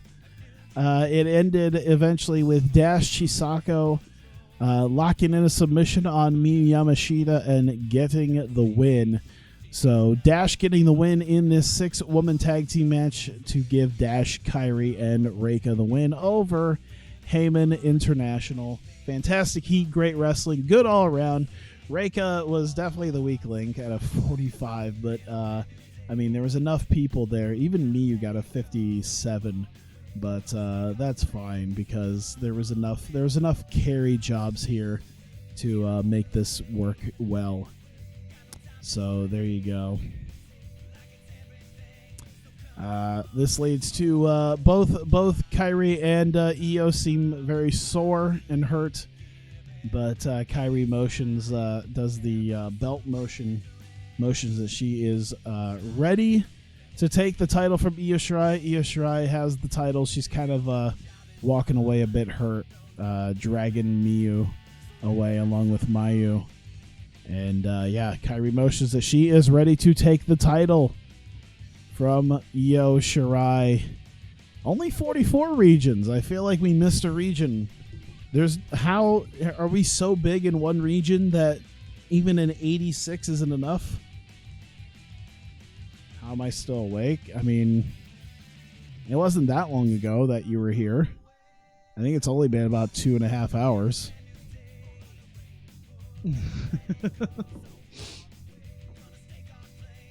To be fair, I didn't even read what you said. I just saw fucking in cornfield. So I have no idea. 10.34. Holy shit. There you go. Bit of a jump there. That's nice. Are we that big in the Midwest now? That an 86 isn't enough? Look at that 81. Are we just not? Are we too big now for that? That's how big we are. By the way, is our importance up there yet? Let me see this. So we got 1, 2, 3, 4, 5, 6, 7. So we've got that one lone 64 that if I actually punch it up to national, we can go to national within probably very, very soon.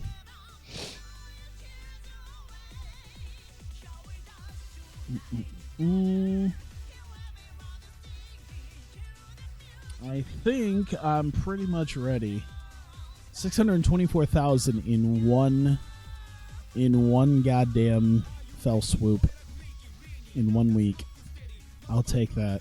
624,000 in 1 week. That's nice. That means I could probably make almost 2 million coming up, which should be enough to potentially get me enough to get my network up and running here soon. That's something I would like. Read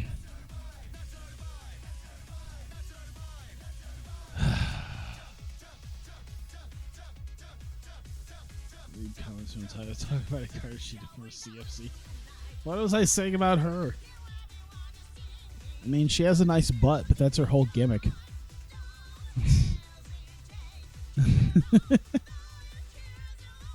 Retirement for the Blue Meanie. Oh no, Blue Meanie's retiring. Sarah Stock re-signed by WWE. That's fine.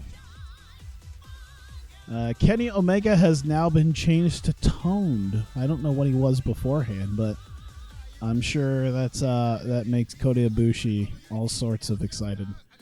Hazuki going to the Midwest. They didn't take her too long. Kenny off those roids. He's now toned. Oh my god, with the fucking Shane Hollister.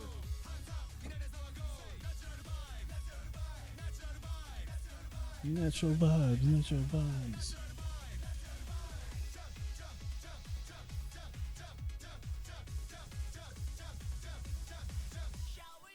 Ooh, I needed some water.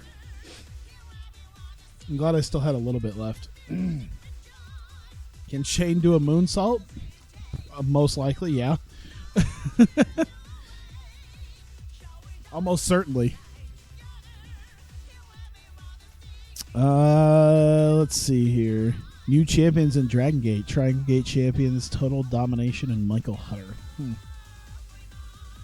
Let's see here. Kagetsu has chosen to relocate, so she moves. She's in the Great Lakes. Kaho is in the Midwest now. And hey, it looks like we beat out WWE in our bid to get Taiji Ishimori. So I'll take that. 21 days until Taiji Ishimori arrives in Hawkeye Pro Wrestling. In fact, we go to the beginning of the next week, will officially be 20 days until Taiji Ishimori's arrival. Oh, Rich Swann's theme playing reminds me of fucking Wrestling Revolver. So they did a Cage of Horrors match, which I knew it wasn't going to be like a full-fledged cage match because the cage was too small and the roof was too short to actually try to do a cage. But so like OVE was getting beat up by like Rich Swann and Shane Strickland and all them, and there's this dude about 2 rows back from the front who is just completely like, I don't know, he's so enamored with he's so into the match, and he's just motherfucking Shane Strickland and Rich Swann and all them for beating up OVE because one of the Chris brothers is immediately like busted open like a minute into the match. And he's just like, they're dying. The fuck are you doing? This is bullshit. Like, yeah, it's just insane.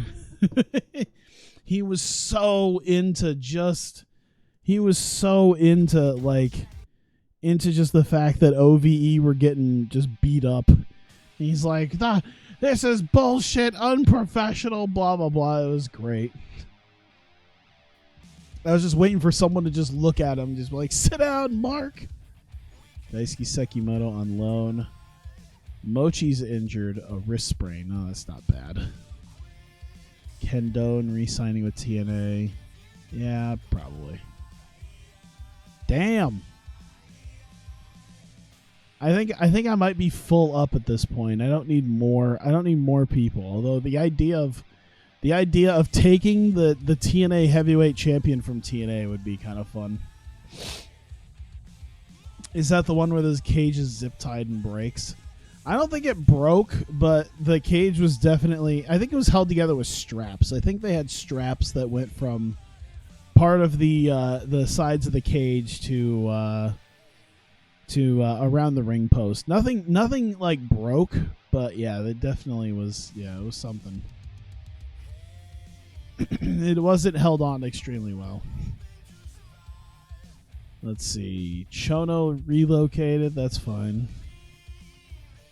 I think that'd be it because that's Monday. 11. Let me see. So we're at 516,000. So we're probably gonna Genki injured. Oh, Genki Haraguchi. No, he's not. He's not injured yet. I think that's just the way of saying he's fatigued. Yeah, his fatigue levels will not only he needs to be rested, which means that Dragon Gate is pushing him hard. He's pushing him and Don Fuji and Okamura. Okamura doesn't do anything. I mean, Ryo Saito, and of course Mochi hurt himself. Australian Suicide. That's amazing.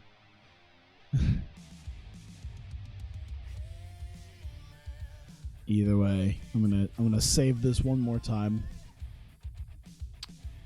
Redeem myself. I don't know how, but either way, I want to end this. It's like 7:15 in the morning. I was probably it's like 4 hours, man. I thought I was gonna do more basketball, but I feel like at this point I got shit I gotta do tomorrow.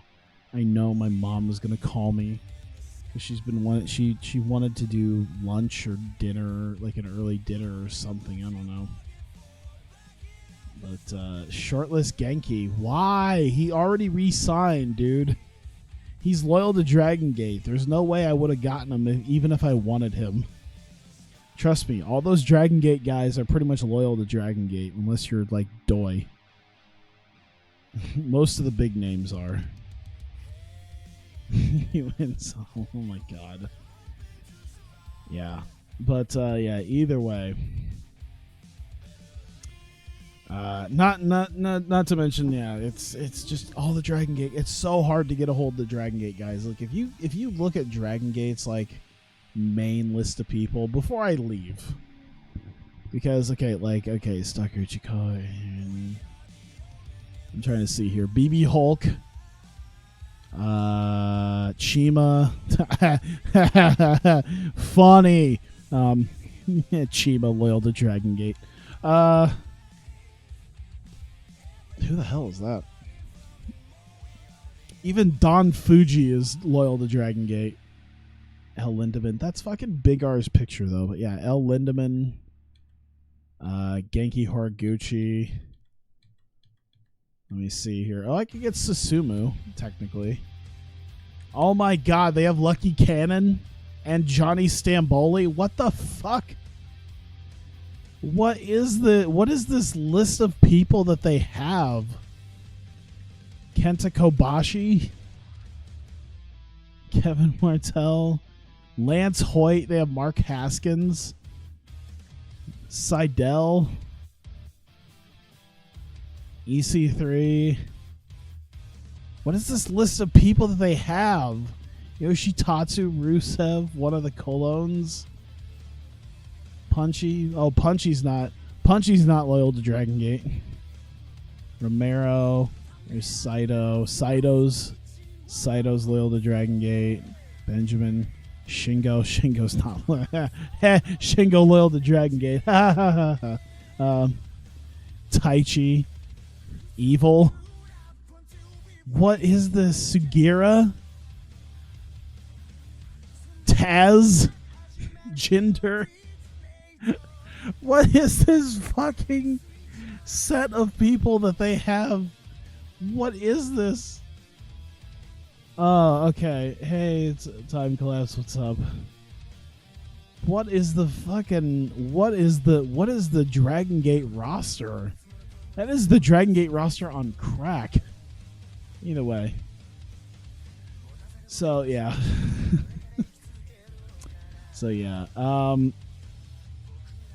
Yeah, appreciate you guys being out here. I should call it good because it's almost 2.5 hours of this. God damn. So, yeah, either way, yeah. Shingo and LIJ should be interesting. We'll see what happens. But, yeah, I'm going to head out because I'm tired and I need to get some sleep before I do a bunch of stuff tomorrow. So, appreciate you guys being here.